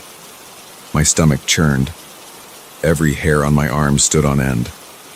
The hum got louder the closer I got to the corner. I turned that corner and found a partially open door to what might have been an unfinished apartment unit. Light was flashing inside, filling the hallway with strobing brightness. It pulsed in intervals of about 2 seconds, like a warning signal. I stepped inside and saw a large makeshift setup of wires, devices, and a few small screens. It all looked very old and dusty, but it was obviously running. I approached the setup, trying to figure out what the hell it was. My eyes flicked to the walls, which were covered in scribbles. The scribbles looked like floor plans or random notes. None of it made sense to me. My hand shook, and I felt sweat rolling down my temples. I didn't see anyone else there, but I felt like I was being watched. Behind me, I heard a scraping noise. I spun around, flashlight flickering. The door to the unit slammed shut, and I jumped. My breath caught in my throat. I inched toward the door, intending to open it and bolt out of there. But as I reached for the doorknob, the door wouldn't budge. It felt like something was pressing against it from the other side. My chest tightened, and I yanked on the knob harder. No luck. I hammered on the door, shouting for whoever was there to let me out. No response. The electrical hum shifted pitch, almost like it was reacting to my panic. My flashlight flickered again, then died. I was left in that strobing light coming from the strange contraption in the corner.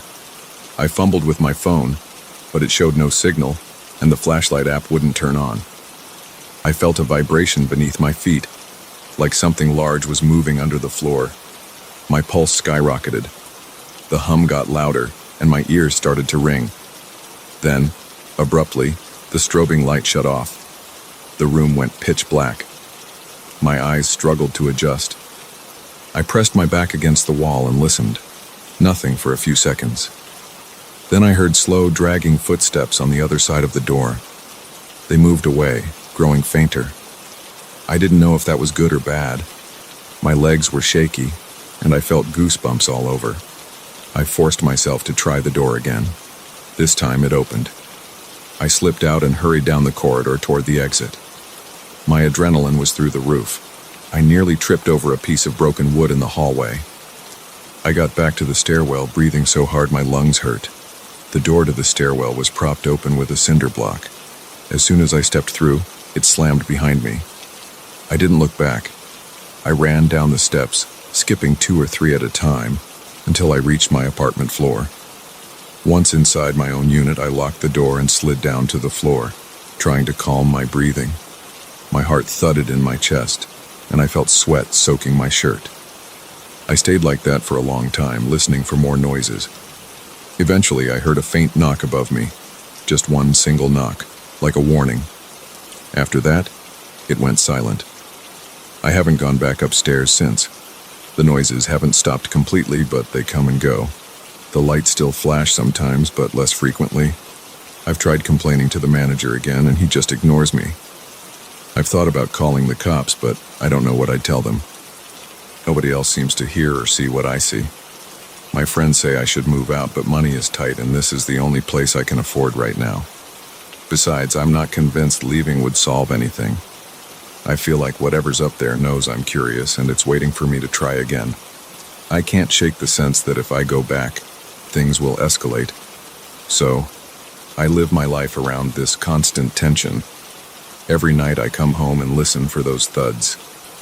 Some nights are quiet, some nights aren't.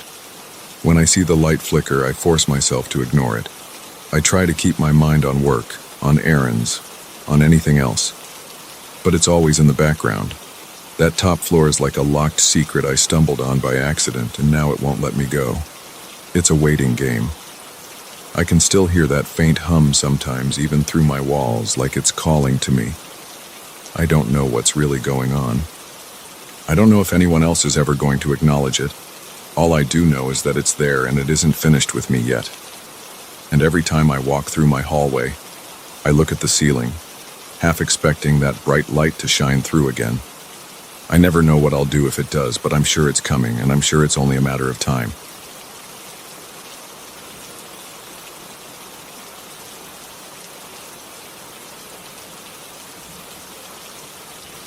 I moved into this attached house 6 months ago, thinking it would be a good fit.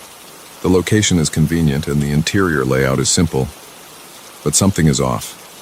I can hear everything happening on the other side of the shared wall. At first it was just normal sounds, like someone walking around, opening and closing a door, shifting furniture occasionally. It was annoying but not unusual. People move in and out. They have routines. But after a few months, nobody was living there. The real estate agency confirmed it was empty. Still, I kept hearing sounds at night. When I say I hear sounds, I'm not talking about faint creaks. It's loud. Sometimes I hear footsteps. Other times I hear what sounds like furniture scraping the floor. I even hear muffled voices like a low conversation. Whenever I put my ear to the wall, I can't make out words. It just sounds like a man and maybe another person, or several people, talking in low tones. It's never a clear phrase. It happens mostly late at night and it keeps me awake. I've double-checked with the real estate agency. They insist there's no tenant. The place is supposed to be empty. They said it's been empty for months. The manager, a guy named Jeff, offered to come by and check it out with me.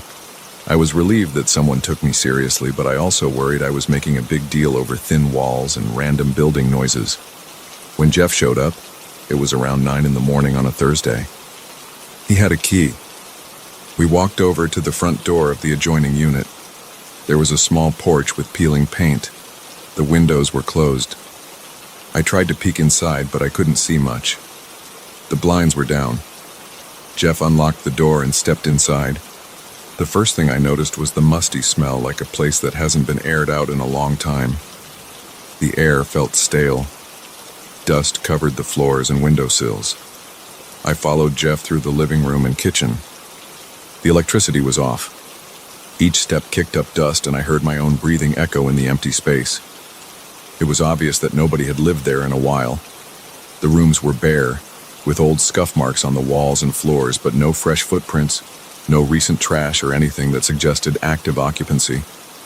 I didn't see any chairs or tables that could explain the dragging sounds I had heard at night.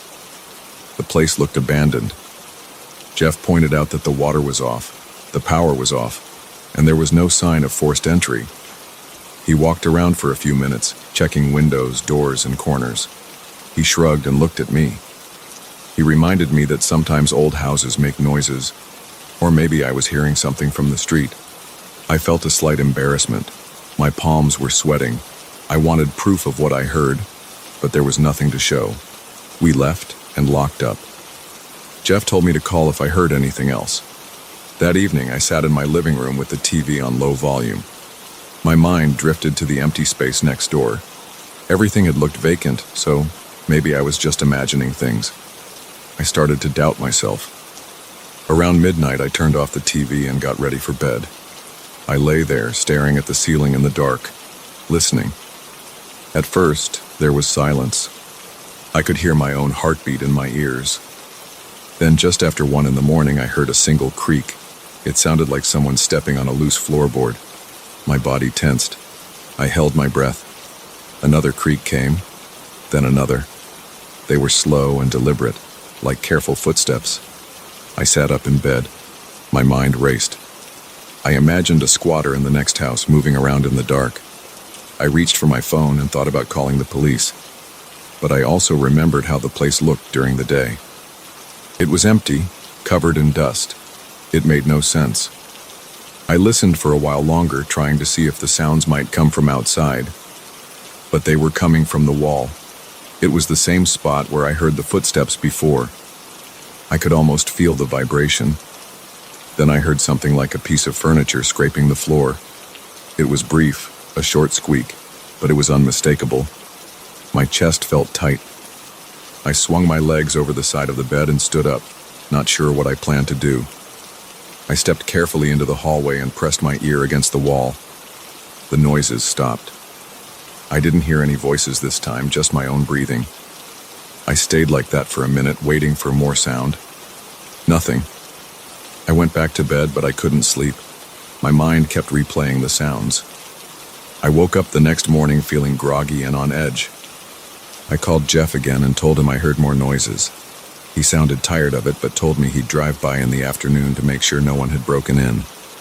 He came around 3, knocked on my door to say hello, and went next door. He walked through the place again. After a few minutes, he came back. He said everything was the same. Dusty, untouched, no sign of forced entry. I decided to take matters into my own hands. I waited until the middle of the night.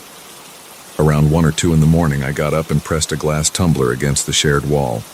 I put my ear to the base of the glass. I could hear the faint hum of something. It was almost like someone was talking in a different room. I couldn't make out the words. Suddenly, I heard a thump like a foot hitting the floor. My heart pounded. My mouth felt dry. I stood there, trying not to breathe too loudly. Another thump came, then silence. I wasn't sure if I was more scared or curious. I tried telling myself it could be pipes or the house settling, but it sounded too much like footsteps. I felt a cold sweat on the back of my neck. My head felt light. I paced around my living room. I considered going outside and looking through the windows of the vacant unit, but the idea made my skin crawl. I imagined seeing a figure moving around inside, or someone peering back at me. Over the next week, the pattern continued. Every night between midnight and 3 in the morning, I heard footsteps, dragging sounds, and muffled voices. It never lasted long, maybe 10 or 15 minutes total, but enough to jolt me awake. Each time I ended up stuck in this limbo between fear and frustration. I kept checking the locks on my own doors and windows. I started sleeping with a flashlight by my bed. I even thought about leaving a recording device by the wall, but I wasn't sure it would pick up anything distinct. One night I decided to stay up and watch the wall all night. I made coffee around 11 and tried to keep my mind busy by reading emails on my phone. Around 12:30 I heard the first creak. I turned off the lights in my living room so the space would be dark. I moved closer to the wall. This time I heard what sounded like movement in several spots. It was as if someone was walking from the front of the house to the back, pausing near the center, then continuing. I pressed my ear against the wall. My heart thumped in my chest. My hands felt shaky. Then I heard a short, dull thud, followed by a scraping noise. It went on for several seconds, like something heavy being dragged. My scalp tingled. I imagined a piece of furniture being moved or a trunk being pulled across the floor. The noise stopped abruptly. I realized I was sweating. My shirt clung to my back. I stayed there listening, my ears strained for any small sound. But after that, it went silent for the rest of the night. The next morning, I tried calling the police. I explained there might be a trespasser in the adjoining unit. They asked if I had seen anyone. I said no. I just heard noises. They said without visual proof they couldn't do much besides do a quick check. An officer came by around noon, walked around the outside and tried the doors and windows. Everything was locked, no sign of entry. He told me it was probably the building settling. I thanked him but felt uneasy. By this point I was losing sleep. My eyes had dark circles and I started feeling anxious as soon as the sun went down. I left more lights on. Sometimes I'd play music or have the TV on to distract myself. But almost every night I'd hear at least one or two sounds that convinced me someone was next door. One night, the noises started earlier than usual, around 11:15. I was in the kitchen heating up some leftovers. I heard a loud scraping sound from the shared wall. It sounded like it was coming from the kitchen on the other side. My body jolted with adrenaline. I put down my fork and rushed to the wall. I listened. There was a faint tapping noise, rhythmic, almost spaced out by a second each time. Tap, pause, tap, pause, tap. Then it stopped. I decided I couldn't just ignore it. I grabbed my flashlight and went outside. I walked around to the side of the house where there's a narrow path leading to the backyard. The light from the street lamps was weak. I felt the cool night air on my face. My heart was racing. I carefully approached the windows of the neighboring unit. The blinds were closed just like before. I tried shining my flashlight into the corners, but I couldn't see anything but dust and empty walls. As I stood there, the silence felt heavy. My skin prickled. I half expected someone to knock on the window from inside, but nothing happened. I walked toward the back door. It was locked. There was no sign of tampering. The backyard was overgrown. There were some old boards leaning against the fence. The moonlight revealed piles of dead leaves. Everything looked untouched. I took a deep breath and went back into my place. A couple of nights later, around 1 a.m, the noises escalated. I heard what sounded like multiple pieces of furniture being moved, followed by heavy footsteps. My hands trembled as I pulled on a jacket and walked outside again. I was tired of feeling helpless. I went to the neighbor's front door, the empty unit's door, and pressed my ear against it. I could hear a soft thumping noise. It was definitely coming from inside. I felt my stomach clench. I gripped the doorknob, hoping it might be unlocked this time, but it wasn't. I felt a surge of panic and confusion. I stood there listening. The thumping noise stopped. Then I heard a faint click, like a door shutting somewhere inside. I took a step back. I shone my flashlight at the windows. No movement. The blinds were still. I felt a chill on the back of my neck. My heart pounded so hard it felt like it was in my throat. I backed away from the porch and went home.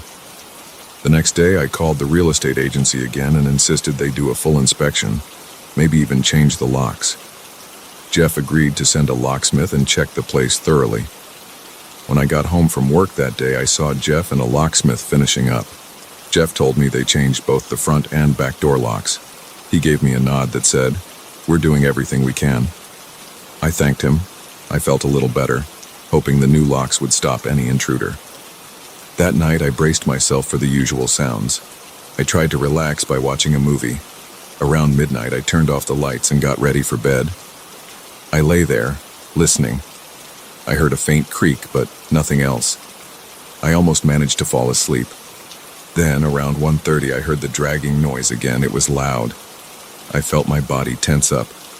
My eyes flew open. I stared at the dark wall. Then I heard a distinct voice. It sounded like a single word, spoken in a low, rough tone. I couldn't understand it. My chest tightened. I sat up and flicked on my bedside lamp. My breathing was fast. I got out of bed, stepped into the hallway, and stood by the wall. I heard another creak, then silence. I didn't sleep the rest of the night. I sat in the living room with the TV on mute, feeling my nerves fray.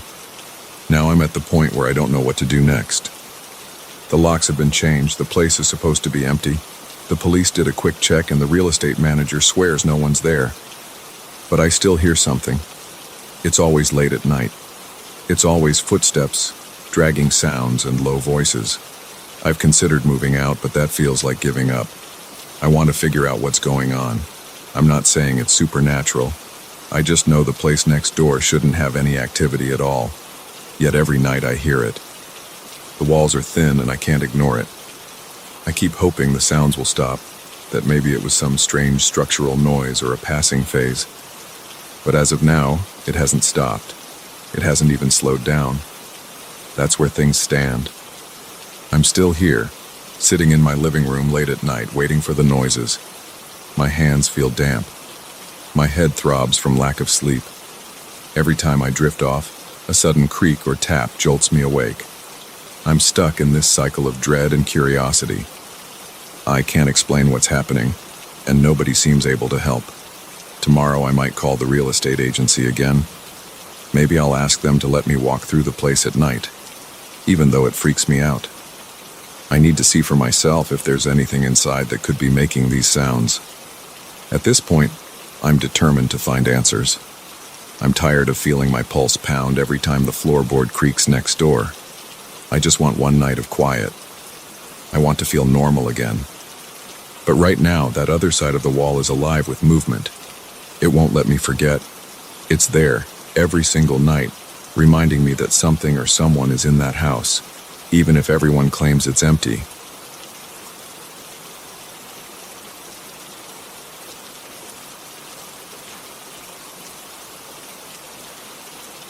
I woke up last night with my back against the wall, my feet hanging over the edge of the mattress. That position made no sense to me. I had gone to sleep facing the door, with my pillows stacked in the usual spot. My blankets were crumpled on the floor. My heart pounded the moment I opened my eyes. I felt sweat on my forehead and my shirt clung to my chest. I sat up, listened to my own breathing, and tried to remember how I ended up in that awkward posture. My throat was dry and my mouth tasted stale, as if I'd been breathing through it for hours. I need to explain how all this started. About a month ago, I began having these dreams. In every single one, I'm in a long corridor. It stretches so far that I can't see where it ends. There are doors on both sides, lined up in a perfect row. They all look the same, white doors with simple knobs, no identifying marks. I walk forward, not sure what I'm looking for, and my shoes make a soft echo on the floor. The walls are plain, painted a dull shade of gray. My skin tingles with a strange anticipation because I can sense something behind me. I don't hear footsteps, but I feel pressure at my back, like there's a presence just a few steps away. I never see who or what follows me. I look over my shoulder sometimes, but there's just the corridor. There's no shadow, no outline of a person. Still, my instincts scream that I'm not alone. My stomach tightens and my hands start shaking. In each dream, I try a door or two, but they're locked. I twist the knobs and they refuse to budge. I move on, looking for any sign that I can get out of there. And the presence never leaves. It's close enough that the hairs on my neck stand up, but I never feel a direct touch. It's like a constant threat that keeps me walking, even though I'm exhausted. The real problem isn't just the nightmare. It's what happens after I wake up. Lately, I've been finding myself in strange positions, as if I've left my bed and wandered around the house. One night, I woke up with my forehead pressed against the cold tile of the hallway floor.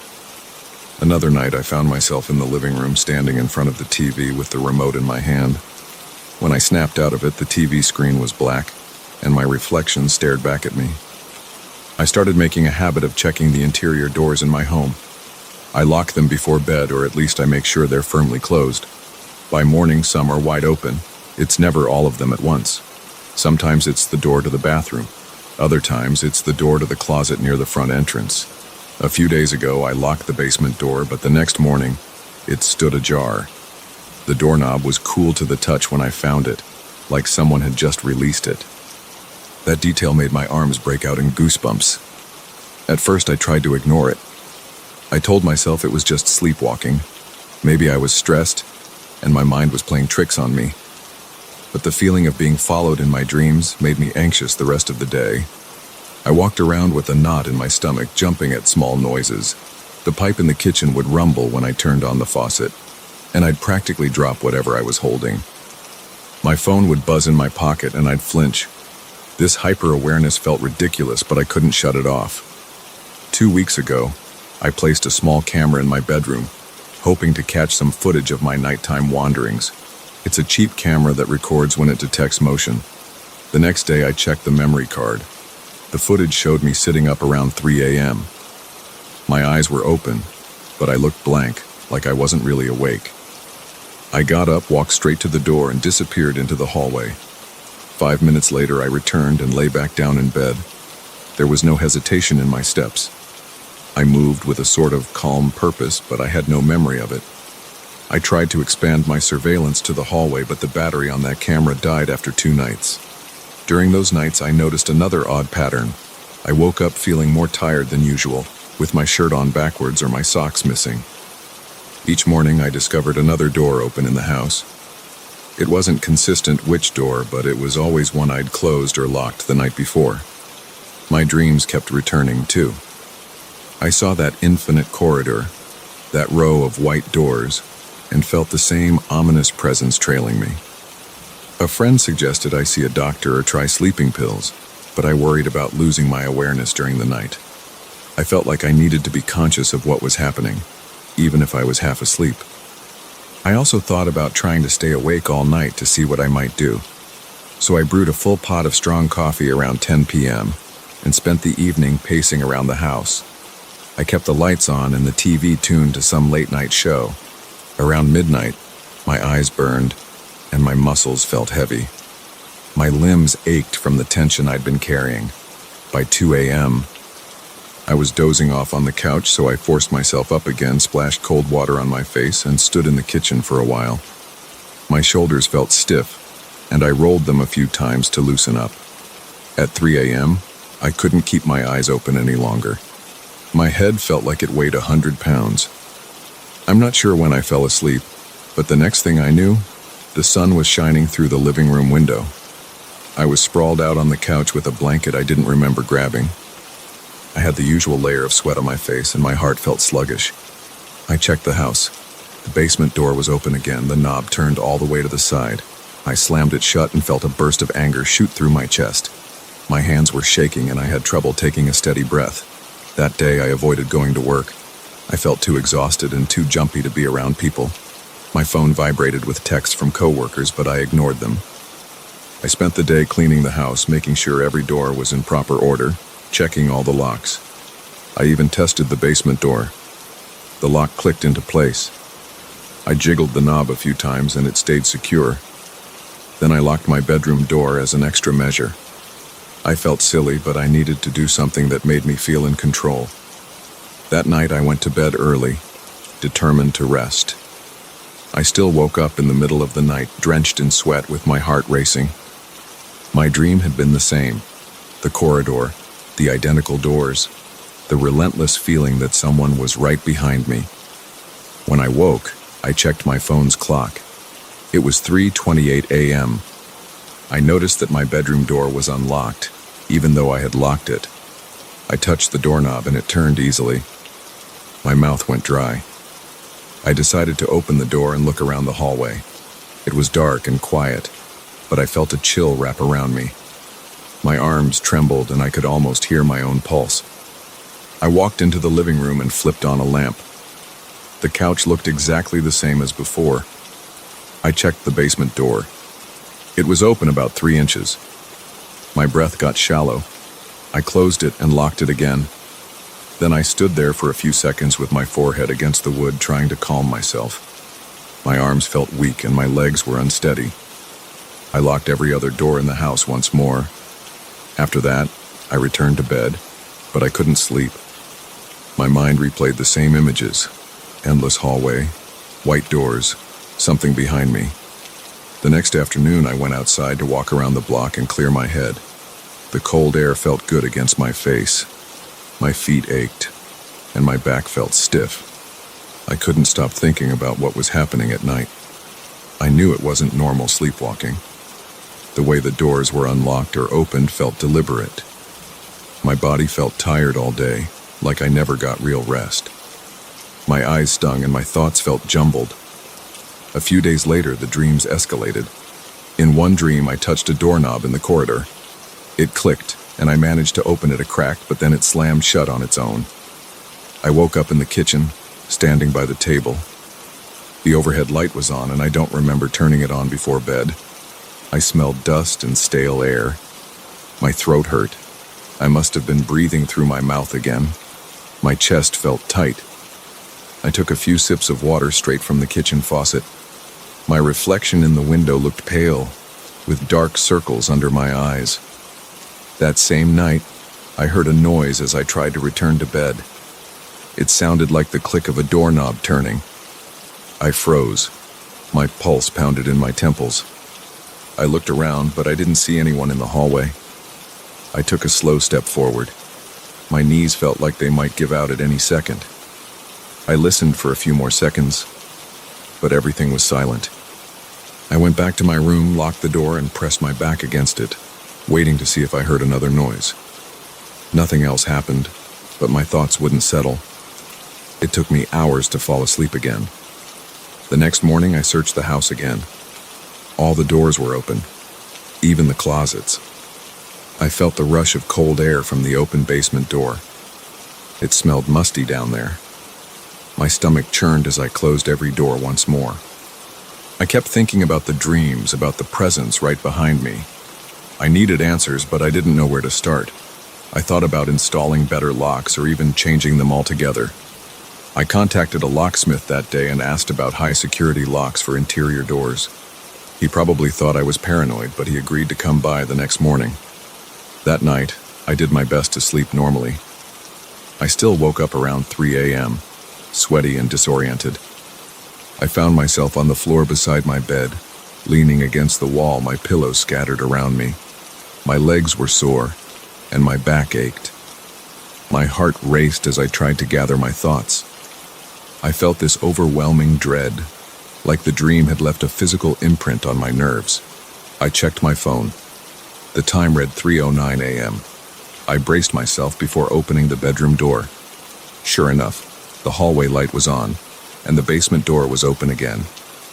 The cold air drifted up the stairs, and I thought I saw a faint flicker of movement in the shadows. My breath caught in my throat. I flipped on every light switch I could reach. There was nobody downstairs, but I felt a heavy tension in my chest. My skin prickled, and my pulse pounded against my eardrums. I closed the basement door and locked it, then went back to my bedroom. I sat on the edge of my bed and kept the light on. I felt my eyelids droop, but every time I was about to drift off, I remembered the dream. I'd see that corridor in my mind and jump awake.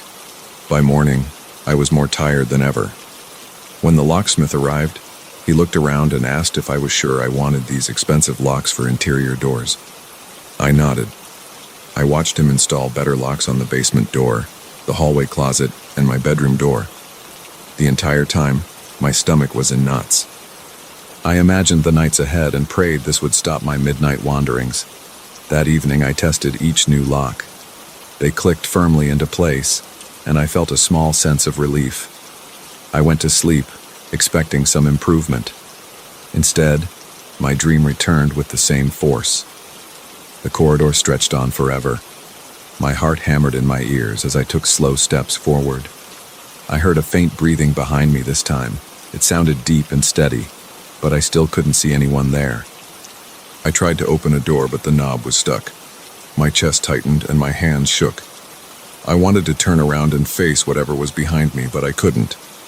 I felt trapped by the tension, like if I turned around, something terrible would happen. I woke up on the floor next to my bedroom door. My hand was gripping the new lock. My fingertips hurt, like I'd been trying to force it open. The door was indeed unlocked. Behind me, the hallway closet door stood wide open. My shoulders sagged with defeat. My forehead felt hot, and I had to wipe away a line of sweat trickling down my temple.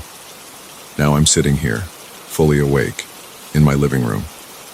It's late afternoon. The sun is shining through the windows, and everything looks ordinary. But my body is tired and sore. My eyes are heavy, and my mind is in constant overdrive. I can't explain how these doors keep opening. I can't explain why I'm always in some strange spot when I wake up. I don't know why the corridor in my dreams keeps stretching out before me like a place I can't escape. I plan to keep recording myself at night, even if the footage so far hasn't shown anything conclusive. I'm going to see if there's some clue I missed. I don't see silhouettes or shapes near me in the videos, but maybe I'll pick up a sign of something else at work. I just know that every time I close my eyes, I end up in that dream. And every time I wake, I find another door open in my house.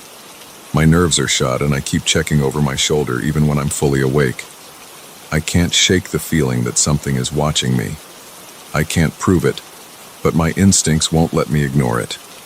I don't have a grand conclusion or a dramatic event to point to. I just live in this cycle of relentless, repetitive nights. I keep dreaming of that corridor, keep waking up to open doors, keep sweating through my clothes. My body feels beaten down. My mind screams for an answer.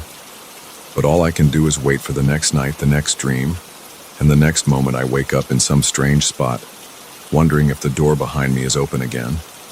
The only thing I know for sure is that I'm never alone in that corridor, and the doors in my house keep opening on their own. I can't find a reason, and I can't find the thing that's following me. I just know it's there, and I can't seem to stop it.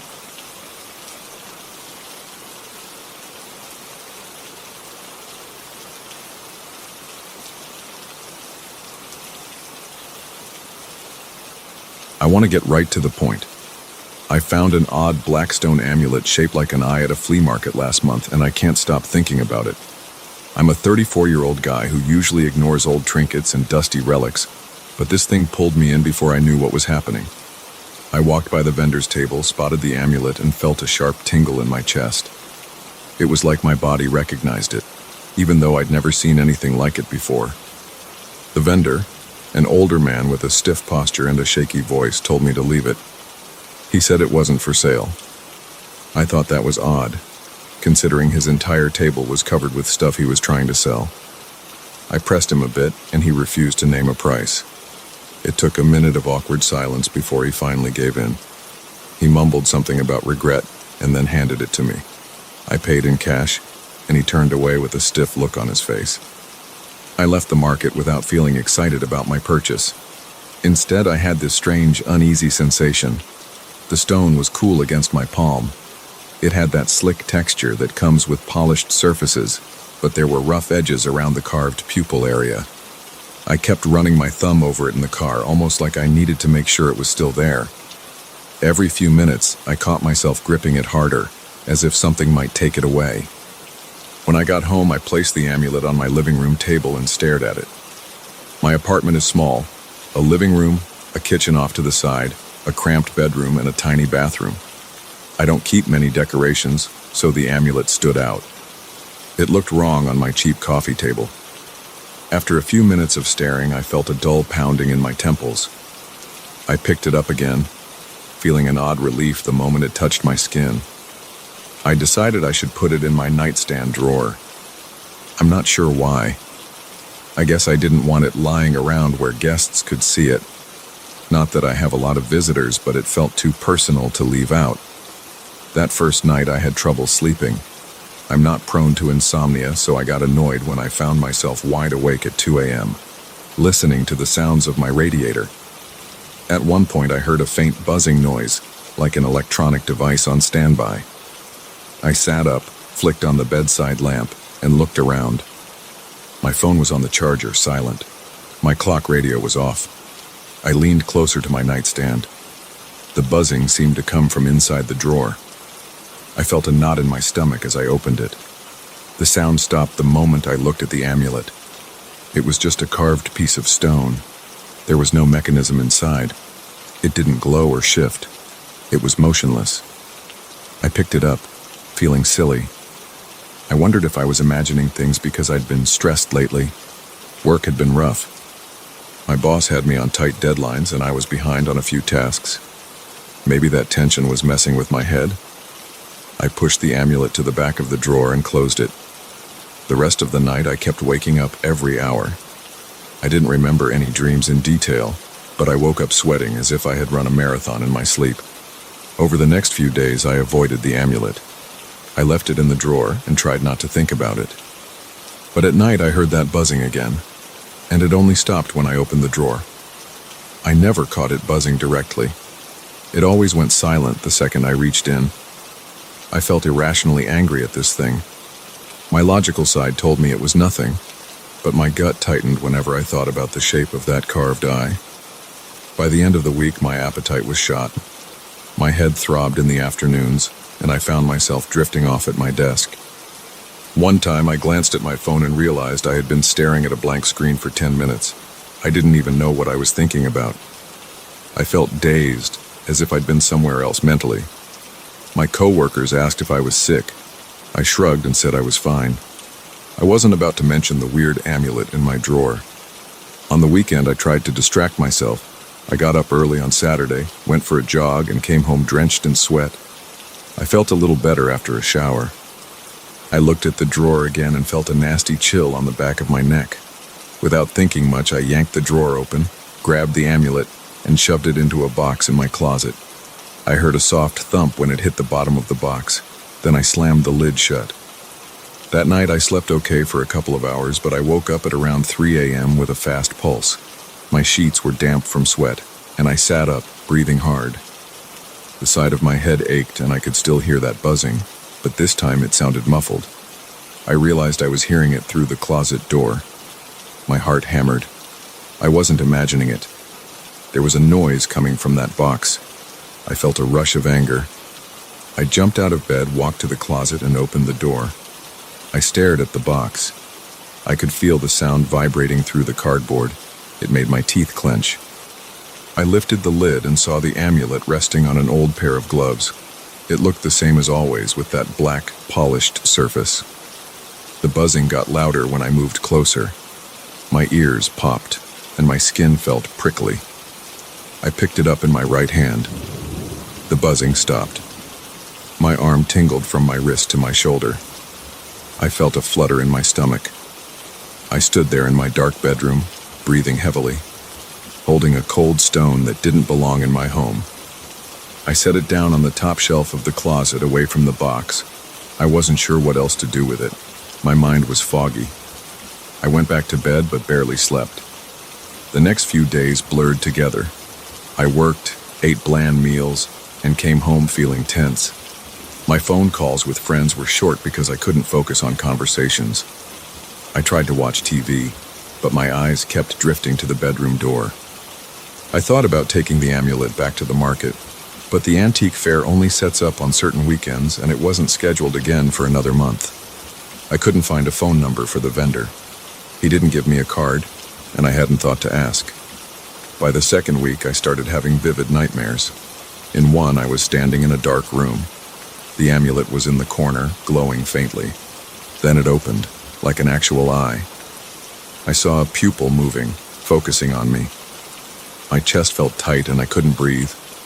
I tried to wake up, but the dream wouldn't let go. When I finally snapped out of it, I gasped for air, clutching my sheets. My heart felt like it was about to burst out of my chest. I got up and paced around my living room. My hands shook and my stomach churned. The next morning, I realized I was thinking about the amulet nonstop. I wanted to hold it. I wanted to lock it away. My thoughts jumped between extremes: toss it in a dumpster or keep it under my pillow. I tried to ignore those urges, but I felt compelled to check on it every night before bed. I'd open the closet door, see it sitting there, close the door, and then try to sleep. It was never enough. I'd get up 3 times in a row, each time telling myself, "This is the last time, I just need to make sure it's still there." I was acting like the amulet was something important even though I knew it was just a damn rock. When the nightmares intensified, I noticed a pattern. I woke up each time with a harsh pain behind my eyes, like a tension headache. My mouth was dry and my heart pounded too fast. I never saw anything out of place in the apartment, but I had this feeling that something had moved. One night, I woke up to find the closet door cracked open. I never leave it open. I always shut it tight, especially since I started storing the amulet inside. My mind raced, thinking maybe I forgot, but I was pretty sure I closed it. I stepped closer and flipped on the bedroom light. The door creaked on its hinges. The amulet sat on the closet shelf where I'd left it. I exhaled, but my hands still shook. I went back to bed, but I didn't sleep the rest of the night. After 3 weeks, my boss called me into his office. He said I wasn't meeting expectations and wanted to know if I needed time off. He said I looked pale and jumpy. I told him I was just dealing with some personal issues. He suggested I see a doctor. I nodded politely, but I didn't schedule an appointment. I knew the problem, that stone was messing with my head, but I couldn't blame an inanimate object for my sleepless nights. I felt torn between telling myself I was imagining all of it and feeling certain it had some weird power. That night I did something rash. I grabbed the amulet, drove out to a deserted area near a closed gas station, and threw it into a dumpster. I heard it clang against metal. I felt a sudden wave of relief. My arms felt light, and the tension in my neck eased. I drove home and actually slept well for the first time in weeks. In the morning, I got out of bed feeling more rested, but as the day went on, a gnawing doubt crept in. I worried about that amulet sitting in a dumpster. I wondered if somebody might find it. I started imagining someone else picking it up and taking it. My chest felt tight. My palms got sweaty. I tried to distract myself with work, but by lunch I could barely function. My mind kept circling back to the amulet. I told myself it was better off gone, but deep inside I felt an itch that wouldn't go away. Around 6 p.m., I snapped. I grabbed my car keys and drove back to the gas station. The dumpster was still there. The amulet was where I'd tossed it, partially buried under a ripped plastic bag. I reached in, ignoring the smell, and grabbed it. When my fingers touched it, my anxiety disappeared. I felt calmer. I wiped off some grime, put it in my jacket pocket, and drove home. I got home around 7 p.m. with a racing pulse. I tossed the jacket on the couch and went to the bathroom to wash my hands. My reflection looked haggard. Bloodshot eyes, dark circles, tense jaw. I splashed cold water on my face. I felt frustrated with myself. I didn't understand why I had gone back. Yet I felt calmer knowing the amulet was with me again. That night I didn't bother locking it away. I set it on my nightstand. I watched TV in bed, trying to unwind. I caught myself glancing at the amulet every few minutes. Sometimes I thought I heard a low hum, but when I paused the TV, it was silent. I eventually fell asleep. I woke up twice from nightmares involving that open eye, but at least I didn't have to stand up and check the closet. The amulet was right next to me. I reached over and touched it each time I woke. It felt smooth and cold, and my heart rate slowed whenever I placed my palm on it. In the morning, I realized my behavior was getting weird. I was basically keeping that thing on my bedside like a keepsake. I didn't know how to handle it anymore. I spent the day pacing around my apartment, occasionally picking up the amulet, then placing it on the table, then picking it up again. I hated how it made me feel powerless, but I couldn't stop. My nightmares kept returning every night. Always the same image. The carved eye opening up, staring at me, scanning me. When I jolted awake, the first thing I did was check if the amulet was still there. I developed a habit of rubbing my temples because my head was constantly throbbing. My muscles felt sore, like I had run miles in my sleep. By now, I'd stopped hanging out with friends, and I only left the apartment to buy groceries or go to work. The rest of the time, I stayed inside, worrying about my next nightmare. I'm still in that state now. The amulet sits in my drawer most days, but at night I can't stand leaving it alone. I bring it out, hold it in my hand, and feel a mix of dread and relief. I don't know if I can let it go. I don't know if it's supernatural or if I'm just losing my mind. All I know is that I hear a low buzzing at night, and I wake up drenched in sweat from dreams I can't shake. My chest stays tight, and my pulse is always faster than normal. The vendor warned me, but I ignored him. Now I'm stuck with this thing. I wish I had a conclusive end to this story. I don't. I'm living it day by day, trying to keep my head clear. I've thought about smashing the amulet, but I'm afraid of what might happen if I do. I've thought about driving out of state and leaving it in a remote spot, but I'm too anxious about losing it. This is where I am now, drawn to an object I never should have bought. I'm not sure if it's controlling me or if I've invented this whole scenario in my mind. Either way, my life has taken a turn I never expected. Sometimes I stare at the carved eye for hours, waiting for it to move. I'm tense all the time, and I just want one night of normal sleep. That's the whole situation. I can't offer any dramatic conclusion because there isn't one. I still have the amulet, and I still hear that buzzing sometimes. I'm sharing this now because I feel the need to get it off my chest. This isn't some tall tale with a big reveal. It's just a series of events that started at a flea market, led me through weeks of sleepless nights, and left me obsessing over a piece of black stone in the shape of an eye. I don't have answers, and I can't say what will happen next. All I can do is keep moving through my day, hoping the nightmares fade and that the buzzing stops. But every time night falls, I feel that vibration in the air, and I know I'm not free of it. Not yet.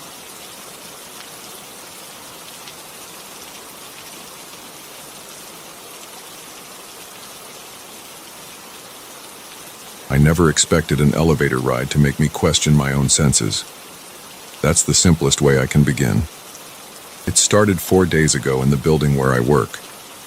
I don't want to sound dramatic, but I can't ignore what's been happening. This place has old wiring and outdated systems, but most of us learn to deal with the quirks. Now I'm the only one who seems to notice something worse than a typical malfunction. At first, I tried to explain it logically, but each day it's getting harder to do that. I should mention what I do. I'm a junior manager in a consulting firm. We rent a few floors in a downtown office building that was constructed decades ago. The place smells like old carpet, and the corridors have scuffed walls that nobody bothers to repaint. The elevator panels are scratched, the lighting is dim, and there's a slight rattle whenever the elevator stops at certain floors. Everyone knows these elevators aren't the best, but they usually get us where we need to go. On Monday morning, around 8:30 a.m., I took the elevator from the lobby to the 7th floor, where my desk is located. The ride was slow, which is normal for these old machines, but then it stopped with a jerk at what looked like a regular floor. The display on the panel showed a number I couldn't read clearly. Some segments of the digital display were broken. I frowned because I'd pressed 7, and usually the display goes 2, 3, 4, 5, 6, 7. It never displays anything else. I thought maybe it just got stuck or glitched. The doors opened, and I stepped forward to look. The corridor beyond was dark and cold. The overhead bulbs flickered, casting brief flashes on the walls. I saw dark stains near the corner, but I couldn't tell if it was mold or old water damage. My arms prickled as soon as the air from that hallway touched my skin. It felt like the temperature dropped 10 degrees. My breath got caught in my throat, and I felt a slight rush of panic in my chest. A second later, the elevator doors slid shut on their own, and the ride continued. I shook my head, a bit thrown off, but I figured the elevator had just paused between floors. When I arrived at 7, I stepped out and glanced at my watch. The entire trip had taken longer than usual, maybe an extra minute or two. Nobody in my office believed me when I mentioned a random floor stop. They said they'd never seen that happen. Our building has floors 1 through 10 and a few sublevels for parking, but no special or hidden floors. I tried to laugh it off, telling them it must have been a mechanical glitch. Later that day, I had to go downstairs to pick up some copies from the print shop on the 2nd floor. I entered the elevator alone and pressed the button for 2. The doors closed, the elevator started moving down, and then it stopped again. This time, the display panel read some nonsense characters. I saw a shape that might have been a 4 or a scrambled 1, but I'm not sure. The doors opened, and the corridor outside was dimly lit by flickering bulbs. I heard a quiet humming sound, like old fluorescent lights about to die. My gut twisted, and my neck felt tense. A cold draft brushed my face. The walls had chipped paint with odd streaks like something dripped down from the ceiling. My chest felt tight and I didn't want to move. The moment I stepped back from the threshold, the doors shut and the elevator continued down to 2. I got out in a hurry, hoping to see someone in the hallway. Nobody was around. I walked to the print shop, grabbed my documents, and rushed back upstairs without telling anyone. The rest of the afternoon felt wrong, like I couldn't focus.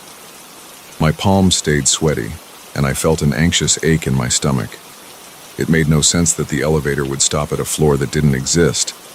That evening, I caught the elevator alone again on my way out. I wanted to leave quickly, so I pressed the lobby button and waited. The ride was normal until somewhere between the 3rd and 2nd floors. Then it stopped again, the doors opening with a slow slide. This time, the lighting in the hallway was blinking so fast it was almost strobe-like. A sharp smell hit my nostrils, like damp stone or stale water. The walls looked wet, and there was a distinct smudge in the middle that pulsed whenever the light flashed. My heart started pounding, my mouth felt dry. I stood there staring, listening to this faint electrical buzzing. I thought I heard a tiny scrape, like something moving in the darkness at the far end of that corridor. My legs locked up. I wanted to reach for the close doors button, but I couldn't move my arms for a few seconds. When the doors finally slid shut on their own, I pressed the lobby button 3 more times, hoping it would do something. The elevator continued to the ground floor, opened with a cheerful ding, and everything looked normal. The security guard at the front desk nodded at me, and I hurried past him with an awkward wave. I felt lightheaded as I stepped outside. I just wanted to get home. That night, I barely slept. My mind kept going back to those flickering lights and that strange smell. I told myself it must be some kind of locked maintenance floor or an old storage area. But I couldn't explain how the elevator's display showed gibberish or why the air felt so cold in there.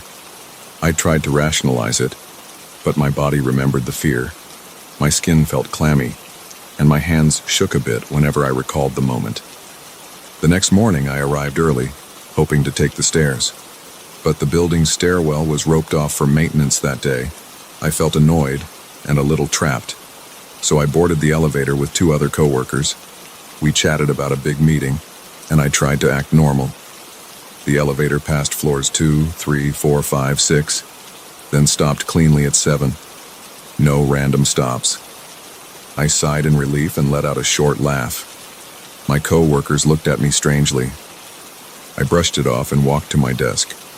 A few hours later, I needed to run some errands in the lobby. I decided to go alone. The second I got into the elevator, the overhead light flickered. My stomach tensed. I pressed the lobby button. The elevator whirred, and I tried to stay calm. Then it stopped. The display panel read nothing. I couldn't see any number. The doors opened. My heart started racing. The corridor beyond was dark, with only one working light at the far end. A faint drip echoed off the walls. It sounded like water hitting concrete. My mouth went dry. I could see a big rusty stain near the ceiling. My hands felt icy, and the hairs on my arms stood up. I pressed the close doors button, but it didn't respond right away.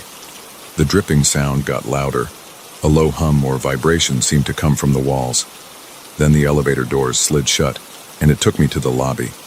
When I got out, I saw the security guard leaning against the front desk. I hesitated, wondering if I should tell him what happened.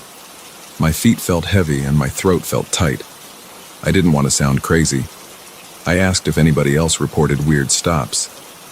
He shook his head and said something about the elevator being old. Then he smiled and asked if everything was okay. I just said yes and walked away. At lunch, I told a coworker named Mark about the random stops. He chuckled and said he hadn't seen anything strange. He teased me for sounding paranoid. I told him I wasn't imagining it. He shrugged and suggested maybe the elevator sensors were misfiring. That didn't explain the cold hallways or the flickering lights, though. I felt alone in this.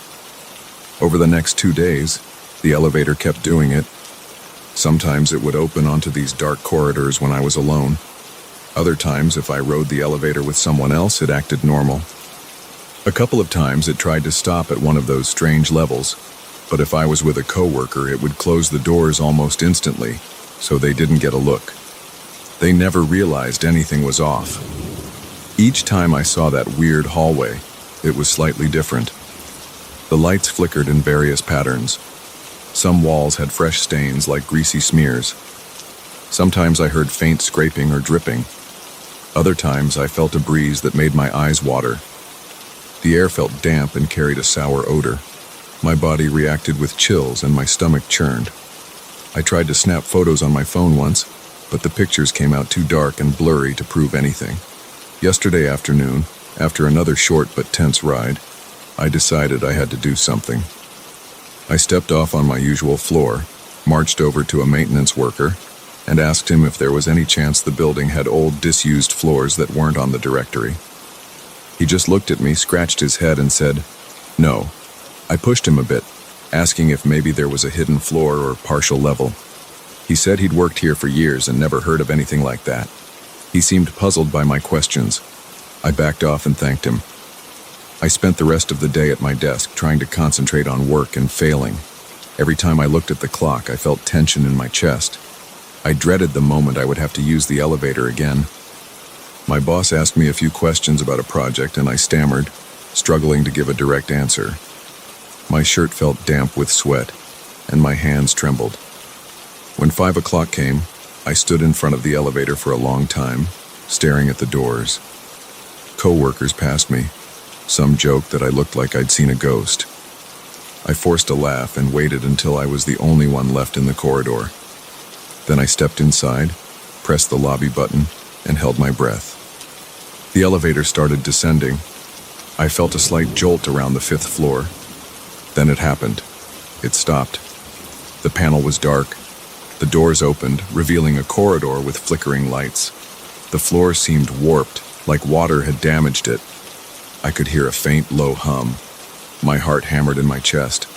I told myself I would at least step forward and see if there was a door or a sign. My hands shook. My legs felt weak. My breath came in quick bursts, and my mouth was dry. I took one cautious step out of the elevator.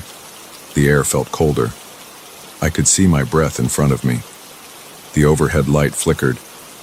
Something about the walls felt off, like they were damp and pulsing. I reached out and touched the wall.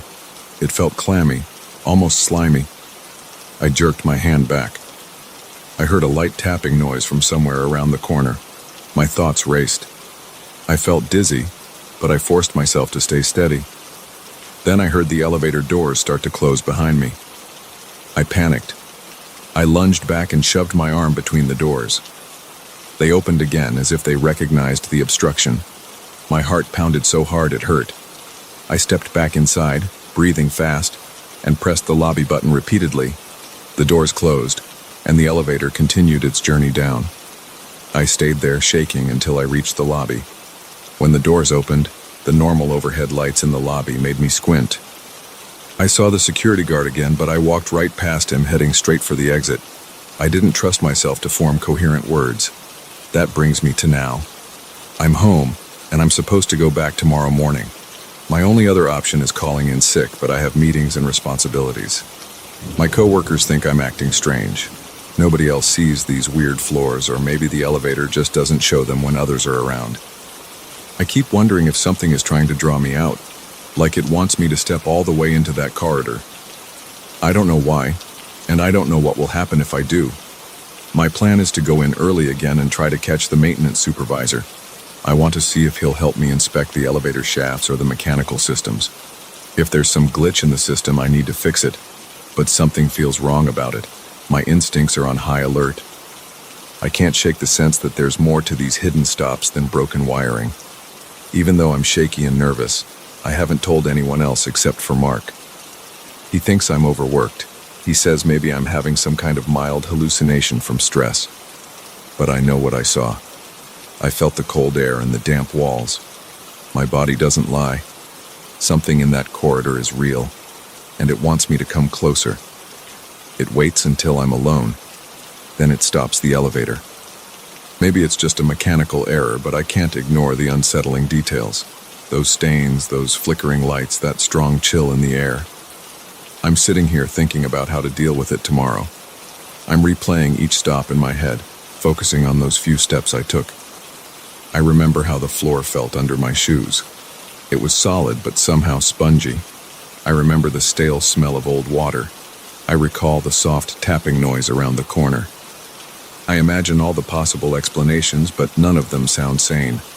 I just know I can't keep walking away. If I do, I'll spend the rest of my time here dreading every elevator ride, waiting for that moment when the doors open onto those dark halls. I'm still shaking a bit. My stomach is in knots. But I also feel a weird pull to explore it again. Something in my head says that if I step out and look around, I'll find a door or a stairwell that leads to a place nobody knows about. The idea makes my pulse spike. My brain screams that I shouldn't do it. I have a deep sense of unease, like I might see something I can't handle. But I can't deny the urge to find out what's going on. If I'm the only one who can see these floors, then maybe I'm supposed to figure out why. For now, I'll try to sleep. Tomorrow, I'll ride that elevator again. If it stops, I'll see how I feel in the moment. Maybe I'll stay put. Maybe I'll step out for a bit longer and look around. I don't know. I just want this to end. I want to feel normal again, but I'm afraid there's nothing normal about this. The building's old, the elevator's old, but that doesn't explain the cold, the flickering lights, or the stains that keep appearing. I can't explain any of it to anyone who hasn't seen it, and I'm starting to think I might not have a choice but to confront it. I guess I'll find out tomorrow morning. For now, all I can do is stare at the ceiling and wait for the alarm to go off. I'm stuck between the fear of what's lurking in those corridors and the weird pull that keeps drawing me back, and I have no idea which one will win in the end.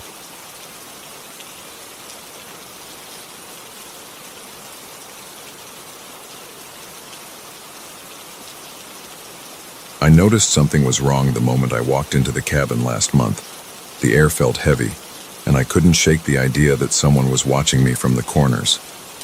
I hadn't felt anything like that during my first visits.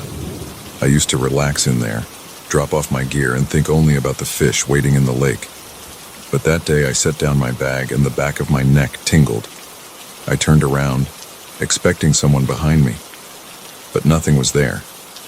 I almost laughed, but my face was stiff. I forced myself to unpack and pretend it was normal. It wasn't. I've been renting this cabin for almost a year. It's out by a remote lake surrounded by trees and a few old dirt roads. I come here on weekends to fish. The lake is about 50 yards from the cabin's porch, so I can walk right out in the morning, drop my line in the water, and clear my head. That's all I want. Quiet and a place to focus. The cabin sits on a small patch of grass with some bushes and rocks around.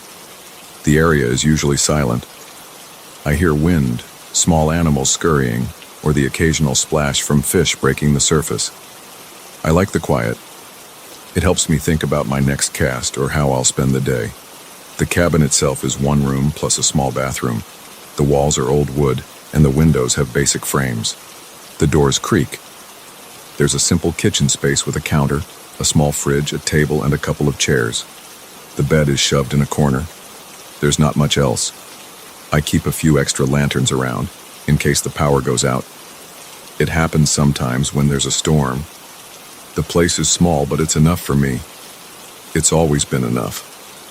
3 months ago, I noticed the first odd thing. A lantern that I'd left off in the corner came on by itself in the middle of the night. I woke up to a faint glow reflecting against the window. I thought maybe I had turned it on and forgotten, so I got up, walked across the cabin, and flicked it off. I got back into bed and tried to fall asleep again, telling myself I was just tired. I shut my eyes, but my ears stayed alert. I listened for anything, but all I heard was my own breathing. In the morning, I found the lantern off, exactly how I left it. I shrugged it off and went fishing. The next time I came, 2 weeks later, I brought fresh batteries. I replaced the batteries in the lanterns and double-checked everything when I set them down. That night, I was reading a magazine on the bed. Outside, the sun had gone down. The only light in the room was from a small ceiling fixture. Then I caught a flash of light on the lake through the window. I looked outside. One of the lanterns was lit, sitting on the windowsill. Its beam pointed toward the water, making an odd reflection on the lake's surface. At first I stared at the reflection. It didn't look like the shape of the cabin. The edges were warped. It resembled a bigger structure, as if something else stood there. I stood up and walked over, but as soon as I was near the lantern, it dimmed. I picked it up. I felt its metal casing. It was warm, like it had been on for a while, but I couldn't figure out how it turned on by itself. I turned it off, placed it on the table, and returned to bed. I didn't sleep well that night. I kept checking the lantern, making sure it stayed off. On my next trip, the atmosphere felt different. I opened the door in the late afternoon, and the inside smelled musty, which was unusual because the caretaker usually cleans before I arrive. The caretaker is a quiet local man who lives about 20 minutes away. He keeps the place in decent shape, but I rarely see him. I shrugged off the smell and went about unpacking my cooler and rods. As I moved around, I felt the weight in the room again. It felt like something was behind me, observing my steps. I turned around several times, but there was never anyone there.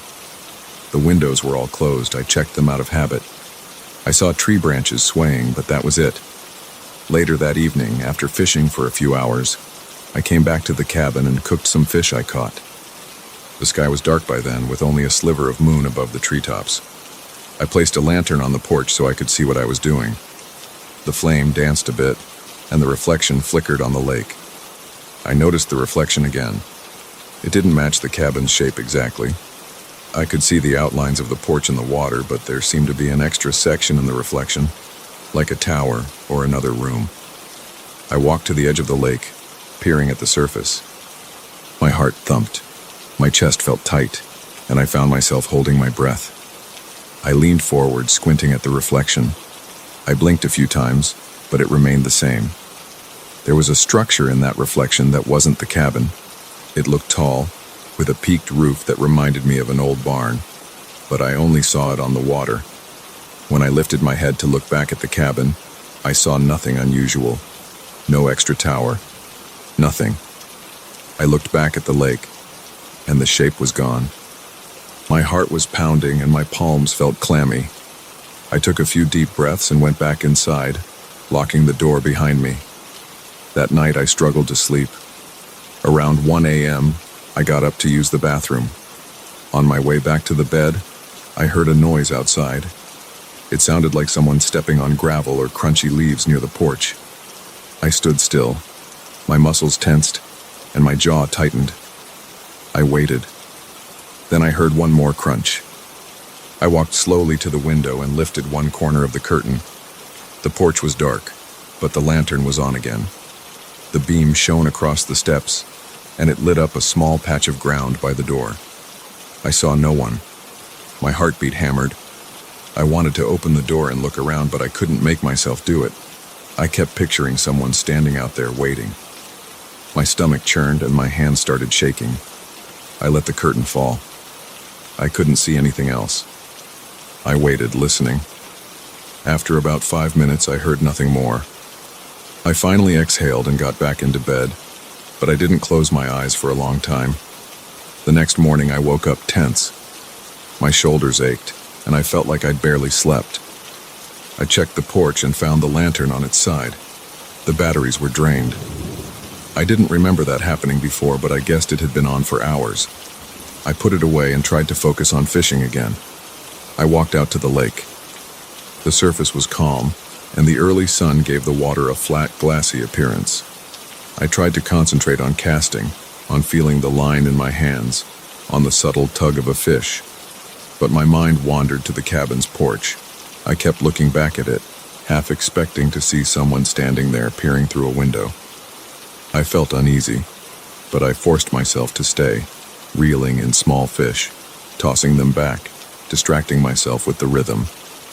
Eventually, I caught a few decent fish for dinner and made my way back. I stepped inside to find one of the other lanterns on. It was sitting on the kitchen counter, pointed at the fridge. I knew for a fact that I had left it in the closet, with the switch in the off position. My pulse sped up. I checked the closets, the bathroom, even under the bed, thinking maybe someone was inside. I found no one.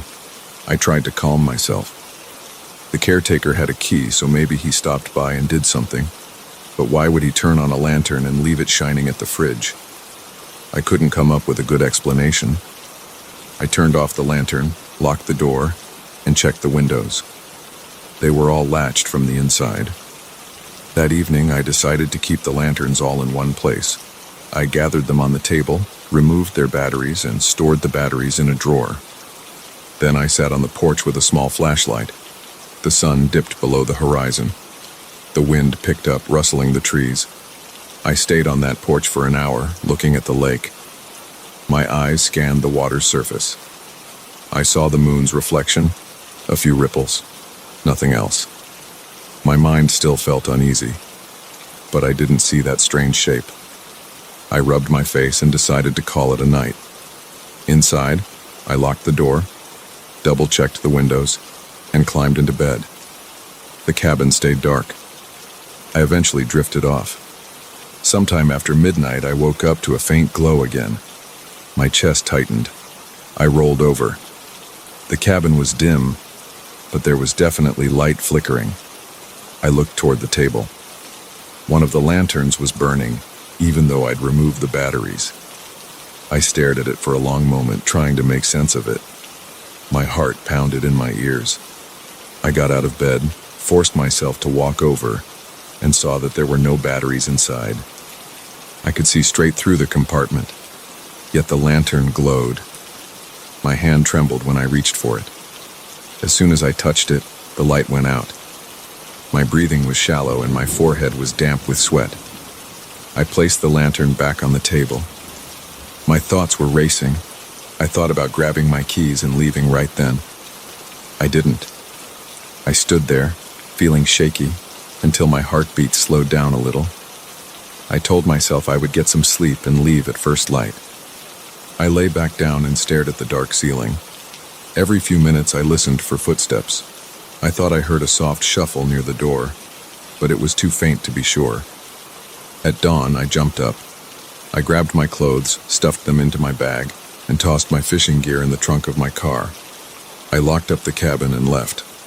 On my drive home, I kept replaying the lantern incident in my head. I wanted to dismiss it as some weird trick of my own mind, or a faulty circuit even though the lantern was battery-powered.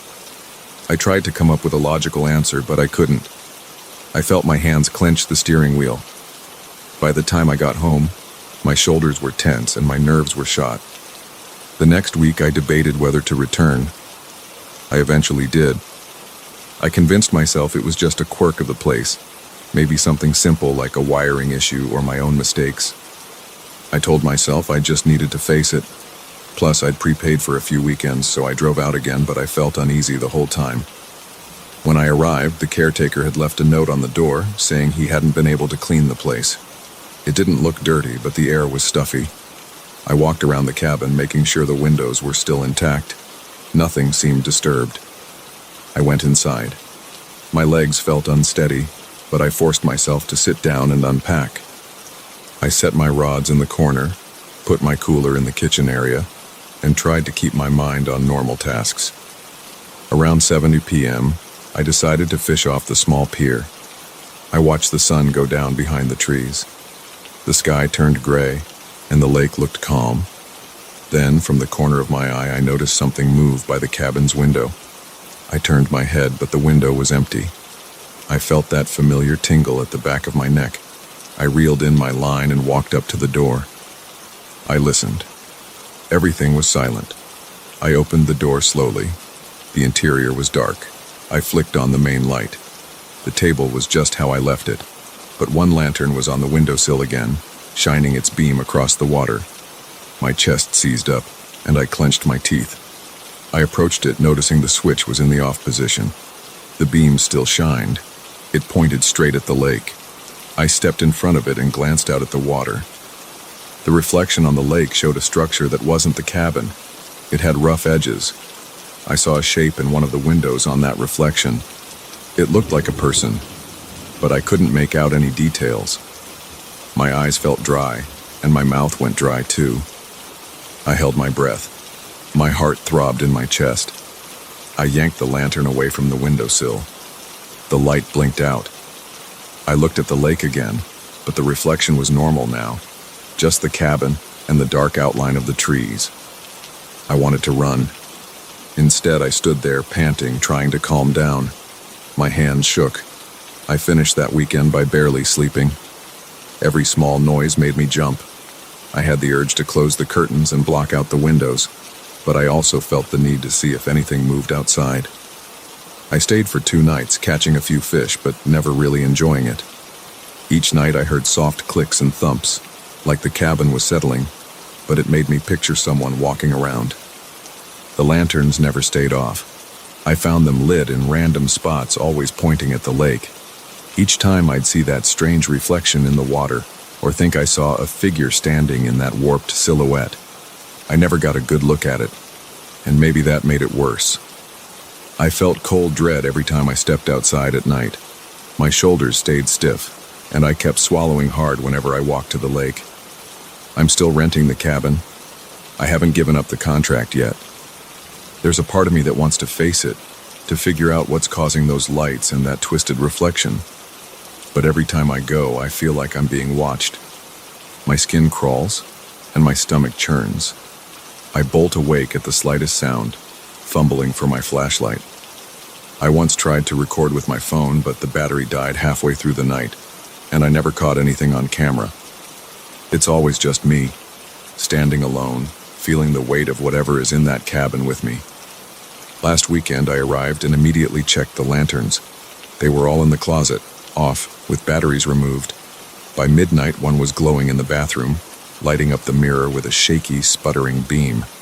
I lunged into the bathroom and saw my own reflection, pale and worn out, but behind me, the reflection showed the shape of another room. My heart hammered. I spun around, but it was just the cabin's bedroom. I stared back at the mirror, and that extra shape vanished. I turned off the lantern, set it on the floor, and stood there in the dark. My legs felt weak. I forced myself back to bed. I can't say I have an explanation for any of this. I only know that each time I come here, the feeling of being watched grows. The lanterns turn on at night, shining out toward the water, reflecting something else on that lake's surface. When I look at the reflection, I see outlines of a different building, and sometimes a figure in one of the windows. I haven't told the caretaker about it because I'm not sure what he'd say. I'm not sure I want to hear some local story that confirms my fears. That's where I stand now. I still fish here. I still stay on the weekends. But I can't deny what I've seen. The cabin might look normal from outside, but inside, when the sun goes down, something changes. The air grows cold, and the lanterns glow. I keep telling myself one of these days I'll just stop coming back. I'm not sure why I haven't. Maybe I'm too stubborn to give up a good fishing spot, or maybe I think I'll figure it out eventually. But every night I'm here, I'm tense. I sleep lightly, and I wake up with sweat on my forehead, expecting to see a figure staring at me through the window. So far, I haven't seen anyone. But sometimes I feel a presence right next to me, and my pulse races. I sit up and look around, but there's only my fishing gear and the dim interior of this old cabin. Every time I tell myself it's just in my head. Then I see that lantern shining, and I wonder if I should just leave for good. But I'm still here, and that presence still lingers. I don't have an explanation, and I don't know if I ever will. For now, I keep the flashlight close, and I watch my back every time I come up here to fish. That's all I can do.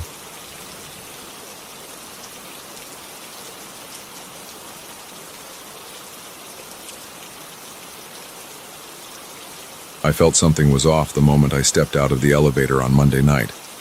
The basement hallway smelled like damp concrete and stale coffee. My office door creaked when I pushed it open. The light flickered for a second before it settled into a weak yellow glow.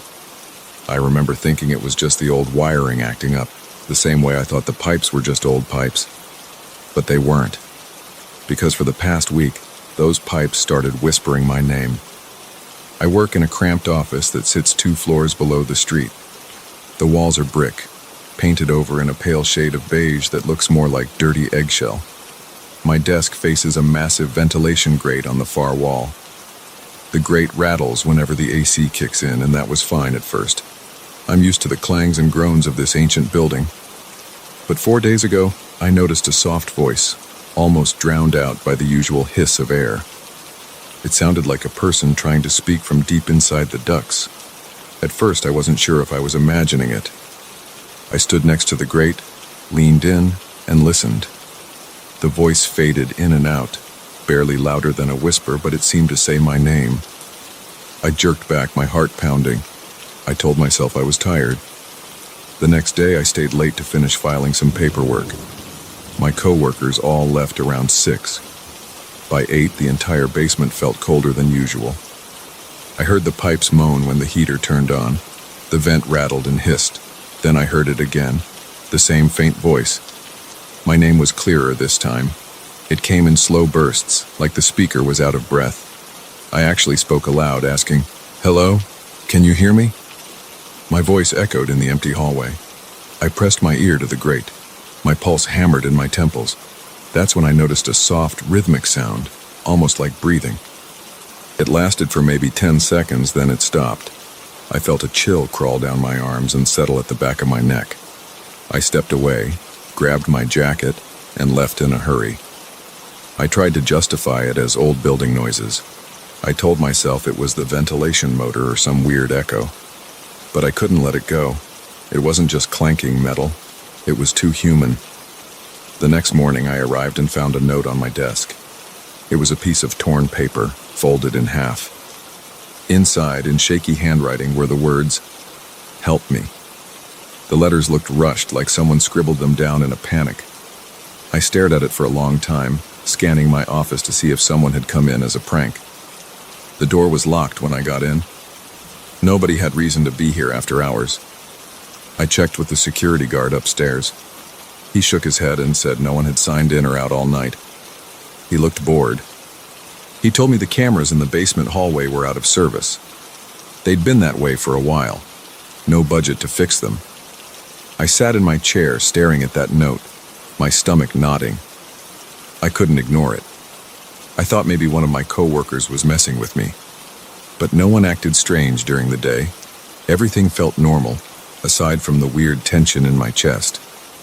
When 5 o'clock came, they all packed their bags and left. I stayed behind again, determined to see if the voice came back. By 7, I was the only person around. The office was silent except for the low hum of the fluorescent lights.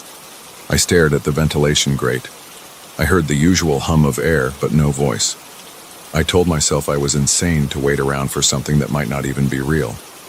Then the heater kicked on, and for a few seconds, the airflow changed. The vent rattled a bit. I heard a long exhale. It sounded wet and heavy. My heart pounded so hard that my wrists tingled. I felt sweat beading on my forehead. I inched closer to the grate. My shoes squeaked on the tile. I could hear each breath I took. Then I heard it, a strained sound, like someone gasping. A voice whispered, "Help me." I froze in place. My mouth went dry. I whispered back, "Where are you?" I didn't know what else to say. I waited for an answer, but all I heard was more breathing. It sounded labored.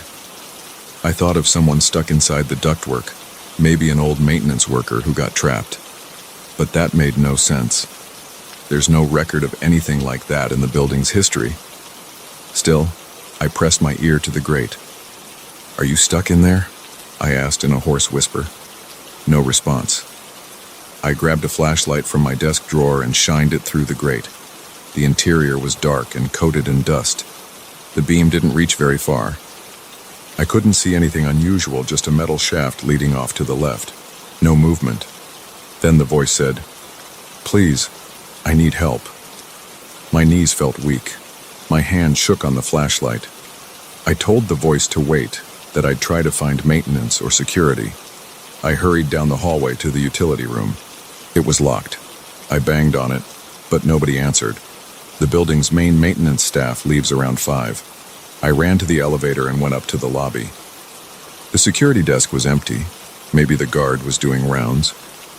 I paced around for a few minutes, feeling this tightness in my chest. Nobody showed up. I went back down to my office. The corridor felt darker than before, even though the lights were on. My footsteps echoed. I swiped my keycard to get in, and right away I saw another note on my desk. I hadn't locked my office door in my rush to find help, but I was gone for maybe 10 minutes. The note was folded like the first. I flipped it open. "I'm here. Don't leave me." My heart hammered. I studied the handwriting. It matched the first note. Shaky, rushed. I felt my pulse pounding in my neck. Something was seriously wrong. I tried to call building management on my phone, but it went straight to an answering service. They said to leave a message. I left a frantic voicemail about weird noises in the vents. No one called me back. I looked at the grate and asked, "Who are you?" The only response was a faint scraping sound. I felt the hairs on my arms prickle. I wondered if there might be a hidden passage or some kind of crawl space behind that vent. The building is old enough. Maybe someone was living in the ducts. The next day I showed the notes to my boss. He barely looked at them. He said it was probably a prank. He reminded me that budget cuts meant we couldn't waste time investigating every weird noise in the building. I asked if we could call the police. He laughed and said the police wouldn't come out for something like that. I asked if anyone had access to the basement offices at night. He shrugged and mumbled something about how the cleaning crew never comes down here because we handle our own trash. I didn't know what else to do. I kept the notes in my desk. That evening, I waited again. Part of me wanted to run out the door at 5 and never come back, but I couldn't shake the thought that someone genuinely needed help. Around 8, I heard that deep breathing behind the grate. I swallowed hard and called out, "I know you're there. Are you hurt?" The reply came in broken words, so quiet I had to press my ear against the metal. "Can't get out. Help me." I tried to stay calm. I placed my hand against the vent, feeling the cold metal vibrate with each breath from inside. My stomach churned. I told the voice I would find a screwdriver or some tool to remove the grate. I checked my drawers. Nothing but a handful of paper clips and an old box cutter. I went out into the hallway, rummaged around in the supply closet, and found a small toolkit. I hurried back to my office, heart racing. I knelt in front of the grate and removed the screws one by one. My hands kept shaking and the screws kept slipping. Finally, I got the grate off. The opening was about a foot in diameter. Inside, the air smelled damp and musty. I shined my flashlight in. Metal walls, a few bent areas. The duct took a sharp turn about 2 feet in. Nothing else. I didn't see a person. I tapped on the metal and called out, "Where are you?" There was a short, rasping sound, but I couldn't tell where it came from. I leaned closer. The duct was too small for me to crawl into without risking getting stuck. I tried anyway, pushing my head and shoulders inside. Dust coated my shirt. I felt my shoulders scrape the sides. I aimed the flashlight around. At the bend, I could see something like a crumpled piece of paper. It was too far to reach. I backed out, coughing from the dust. My pulse raced. I told the voice I couldn't see them. Silence. I waited a full minute. Nothing. I felt the sweat dripping down my temples. My lungs felt tight. The entire basement seemed to hum. I thought I heard breathing, but it could have been my own. I stood up, brushed myself off, and thought about calling the police again. But what would I tell them? That I heard a voice in the vents? They'd laugh or think I was paranoid. No sign of forced entry, no sign of a real person. Just these notes, and not even my boss believed me. I tried to keep working, but I couldn't focus. Then I felt a cold draft on my back. I turned. The vent opening was still exposed, the grate on the floor. I stared at it, half expecting a face to appear. I breathed slowly, my chest tightening with each inhale. Then I heard footsteps outside. I rushed to the door and yanked it open. Nobody was there. But there was a sheet of paper on the floor by my desk now. It said, "Don't go, please." My adrenaline spiked. My hands trembled. I picked up the note and walked around the office, checking every corner. I turned on all the lights. The basement corridor was empty. The bathroom was locked from the outside. I felt my ears ringing with tension. I went back in and slammed the door. The vent was right there, an open hole in the wall. I grabbed my flashlight and peered in again, but nothing changed. Dusty metal, a tight bend, darkness beyond that. My stomach ached from stress. I decided to stay until I figured something out. I took a seat and faced the vent, the flashlight in my lap. Hours passed. I dozed off in my chair, my head drooping forward. Around midnight, I jerked awake. My neck was stiff. The flashlight rolled off my lap onto the floor. I picked it up and shone it around the room. Everything looked the same. The vent was still open. Then I heard a scrabbling sound like nails on metal coming from the duct. I jumped to my feet, shining the light in. It was faint, like something was moving around. I called out, "Hello?" The breathing returned, louder than before. It had a ragged edge to it, like someone was gasping through clenched teeth. I tried to keep my voice steady. "Are you alone in there?" No answer. Just more breathing. I moved closer. The air from the duct felt cold on my skin. My eyes watered from the dust floating around. I forced myself to lean inside. My shoulders squeezed against the opening. I aimed the flashlight around that bend again. My heart hammered. I swear I saw movement. I tried to push forward, but I was too big to fit through that turn. A raspy whisper came right at my ear. I could feel my scalp prickle.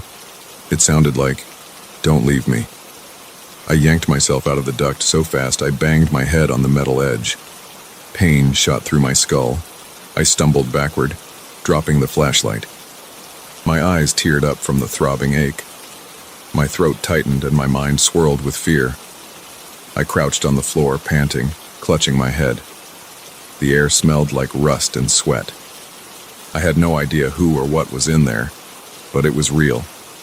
I gathered myself and spoke as clearly as I could. "I'll find help, I promise. Just hang on." No response. The air felt heavier, as if the entire basement was pressing down on me. My forehead burned where I hit it. I grabbed a file folder from my desk and fanned myself, trying to calm down. My hands were clammy, and my shirt stuck to my back.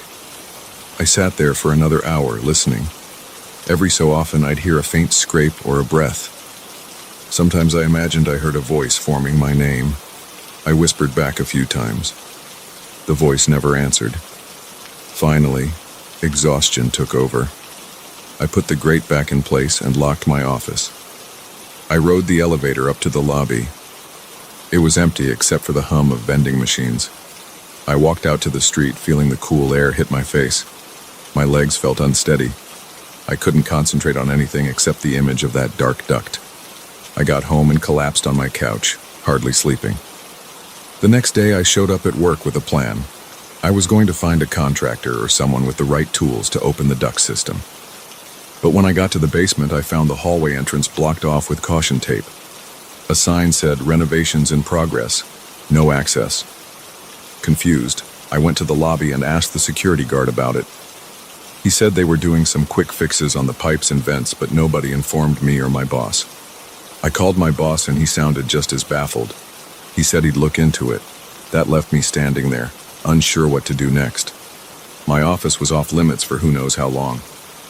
Now I'm writing all this down because I don't know what else to do. I keep calling the building management, but they say the renovation is temporary and that I should work remotely for a while. They're vague about how long it'll take. I still have those notes. I still hear that voice in my head when I lie awake at night. I can't shake the feeling someone is trapped down there. It doesn't make sense that they do sudden renovations after I reported weird noises. It feels like they're hiding something. I'm stuck waiting to see if I can ever get back into that office.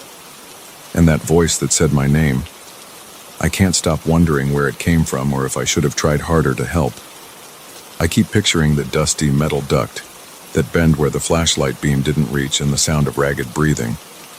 My heart races when I think about it. I wonder if I should go back tonight, cut the tape, and find a way in. But part of me is terrified of what I'll find. Still, I can't ignore it. My name was whispered from inside those vents. My desk had notes from someone begging for help. No sign of forced entry, No recorded visitors. No explanation. Until I get back down there, I won't know who or what is behind that grate. But I do know one thing. It's real, and it needs help. And I can't stop thinking about it.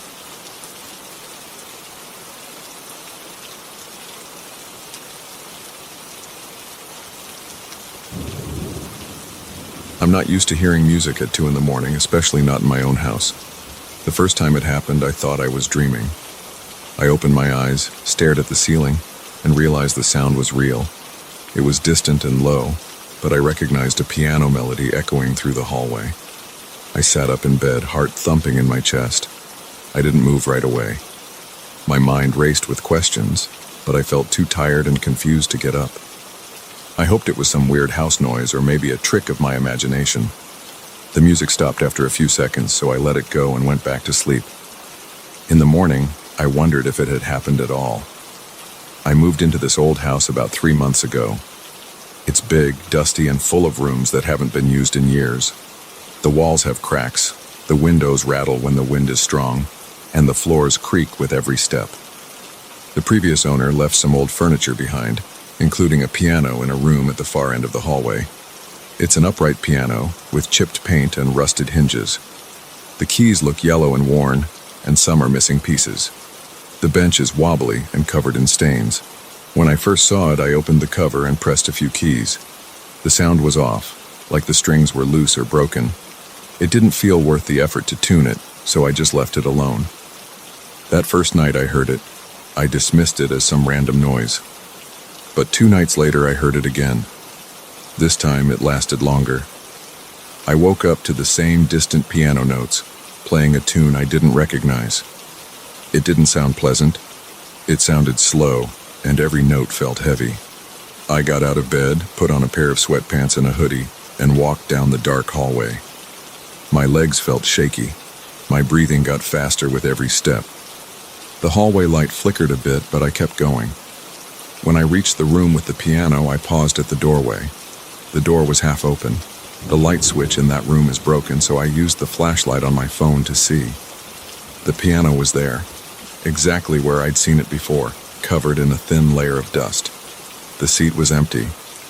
The room was silent. I checked around the piano, looked behind it, even tried a few keys. They sounded dull.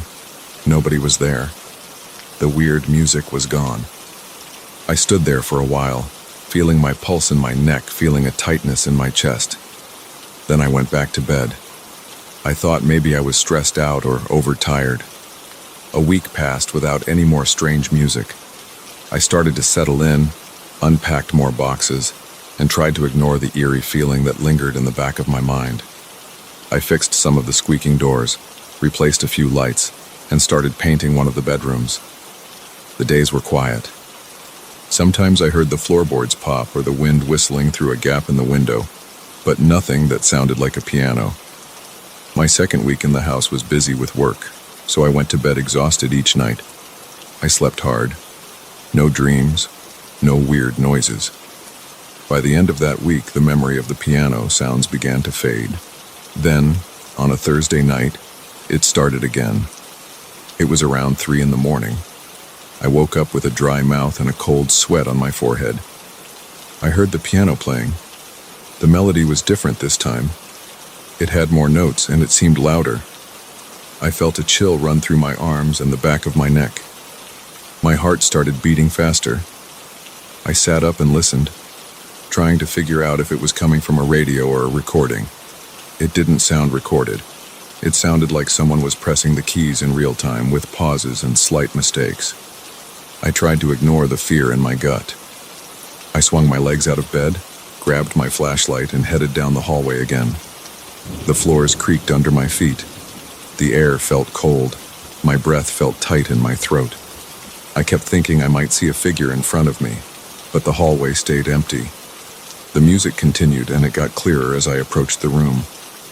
I stood outside the doorway, feeling my chest tighten even more. The notes slowed down, like the person at the piano noticed I was there. I leaned inside and aimed my flashlight. The bench was empty. The keys were moving. I can't explain how. I saw them press down on their own. The sound echoed in the room. I couldn't breathe. My throat seized up. My eyes teared up from sheer panic. Then the music stopped and the keys stayed still. My heart was pounding so hard I could feel it in my ears. I backed out of the room, turned and ran down the hallway. I didn't look back. My mind felt scrambled.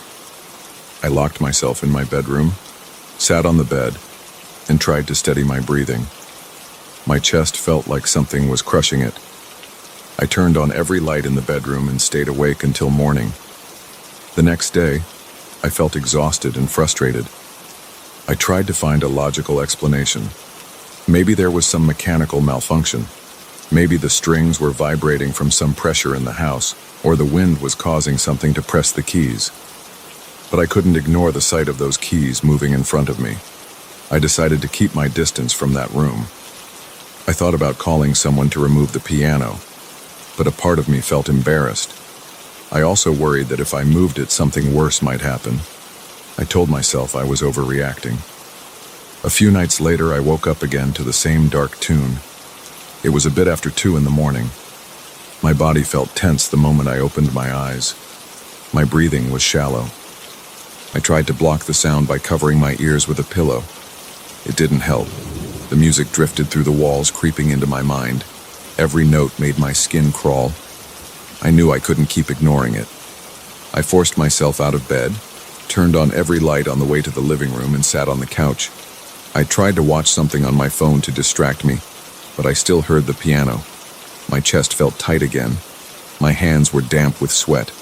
My stomach was twisted in knots. After an hour, the music stopped. I stayed on the couch, eyes on the hallway, half expecting a figure to appear. Nothing did. I got up, walked to the kitchen, and drank a glass of water. My legs felt weak, and my hands wouldn't stop shaking. I kept thinking about leaving the house and driving to a motel, but I told myself to stay calm. I decided to call a friend in the morning and ask for advice. The next day, I told my friend everything. He laughed at first, but when he heard how nervous I sounded, he said he would come by. He arrived in the late afternoon. We went to the piano room together. The piano stood there like an old piece of junk. My friend tapped a few keys. They made flat, awkward sounds. There was a thick layer of dust on the top. The entire room smelled stale. Nothing seemed off except for the fact that the piano was too old and neglected to produce music that sounded so clear. My friend suggested that maybe I was having sleep disturbances. He thought I should see a doctor or consider some stress relief methods. I nodded, but I felt uneasy. It all felt too real. We left the room, closed the door, and tried to forget it. For the next couple of nights, I slept with headphones on, blasting music to drown out any possible piano sounds. It worked for a while. I didn't wake up. I finally got some rest. But on the third night, I dreamed that I heard the melody through my headphones. I bolted upright in bed and realized my music was still playing. There was no piano sound in the air. I felt relieved. Then, right when I settled back down, I heard a faint note. I froze. My headphones were still on. The sound wasn't coming through them. I pulled them off, and the piano tune got louder. I felt that same crushing weight on my chest. My lungs felt too tight to take a full breath. I could barely stand it. I stayed in bed, gripping the sheets, staring at the hallway through my open door. I waited for something to move or appear. Nothing did, but the music kept going, a slow, dragging tune that echoed in my head. I forced myself to get up. I turned on every light on the second floor. I walked toward the piano room, sweat running down my face. My shirt stuck to my back. My heart felt out of control. I reached the door and stepped inside. The notes kept playing, but the keys were still. There was no movement. The sound seemed to come from the piano itself, but I didn't see any physical action. The top of the piano was closed and the keys were in their usual position. The seat was empty. I felt a wave of nausea. My chest burned. My throat felt raw from breathing so fast.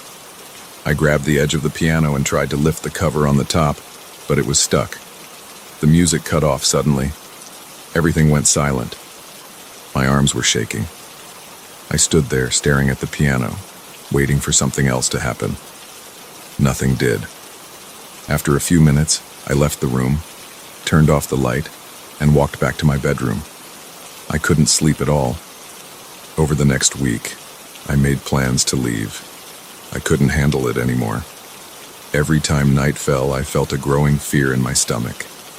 I jumped at any small noise. My hands felt clammy all the time. I had trouble eating. I tried ignoring the piano. I kept the door to that room shut. I sealed it with tape and put some furniture in front of it. But almost every night I still heard that melody. It sounded louder and closer. Sometimes it would start at midnight, sometimes at 1 or 2 in the morning. The schedule changed and the melody changed, but the effect stayed the same. My heart raced, my chest tightened, and I broke into a sweat. I felt trapped in my own home, terrified to sleep, but too exhausted to stay awake. I considered calling the police or a priest, but I couldn't imagine what I would say. There was no intruder, no crime, just a piano that shouldn't be playing. Finally, I decided I had to do something about the piano itself. I couldn't keep living like this. One morning, I pushed the furniture away from the door and ripped off the tape. I opened the door and marched inside with a screwdriver, a hammer, and a crowbar. I planned to dismantle the piano piece by piece until nothing was left but scrap wood and metal. I felt crazy doing this, but I didn't see another way. The piano stood there, looking the same as always. Dusty, old, silent. My chest felt tight just from being near it, but I pressed on. I opened the lid and saw the strings and hammers. Most of them were rusted. Some of them looked broken. I took the screwdriver and started removing screws. Then I used the crowbar to pry off a panel. My arms were sore and my back ached from leaning over. Sweat dripped into my eyes. I kept going for almost 2 hours. The inside of the piano was a mess. At one point, I smashed a section of wood near the top and saw dust fly everywhere. The smell was musty and bitter. When I was done, the piano was half destroyed. The keys were scattered on the floor. The strings hung loose. The hammers were bent. I felt some relief. I figured this had to stop it from producing any kind of sound. I cleaned up the biggest chunks and left the rest. My muscles were shaking and my throat felt dry. I drank a bottle of water and tried to calm down. My breathing felt rough, but I thought I'd finally put an end to it. That night, I went to bed with a strange mix of anxiety and hope. Part of me believed it was over. Part of me was afraid I would still hear that tune. I lay in bed, staring at the ceiling, waiting for something to happen. The night felt endless. Around 2 in the morning, I felt my eyes getting heavy. For the first time in a while, I thought I might sleep through the night. Then I heard one note. It was faint, like it came from the end of the hallway. My heart jumped. I stopped breathing for a second. Another note followed. Then another. My chest tightened so hard I had trouble inhaling. My throat felt like it was closing. My body shook with fear. The notes formed the same dark melody. I clutched the blanket, sweat pouring down my temples. I couldn't believe it. I had destroyed that piano. There was no way it should be able to make any sound, but I heard it. My ears heard it. I could feel it in my chest. I sat up, grabbed my phone, and turned on the flashlight. The house felt quiet except for that slow, heavy tune. I forced myself to stand. I walked toward that room, each step making my legs tremble. I opened the door. I aimed the light inside. Pieces of the piano were still on the floor, broken and scattered. No one was there. The keys were in a messy pile. Half of them were split. The hammers were bent. The strings looked twisted. The melody filled the room anyway. It was the same volume, the same pacing. My head felt light. I had to press a hand against the wall to keep myself upright. I tried to speak, but no words came out. My mouth felt dry. I stayed there, stunned, until the notes faded. I heard the last chord drag out, and then it was over. I don't have a neat ending to this story. I still live here for now. The piano remains in pieces, and I still hear that tune some nights. I can't explain it. I don't talk about it anymore. My friend thinks I'm better now because I don't bring it up, but the truth is I've given up. I know I'm not imagining it. I feel the pressure in my chest when it plays. I feel my breathing get tight and my skin turn cold. I'm planning to leave soon. I'm tired of waking up to that crushing weight, that dark melody that comes from a broken piano. I don't know what else to do. I just know I need to go, and I'll never forget what it felt like to see those keys move on their own, and to feel that invisible grip on my lungs each time the music filled the halls of this old house.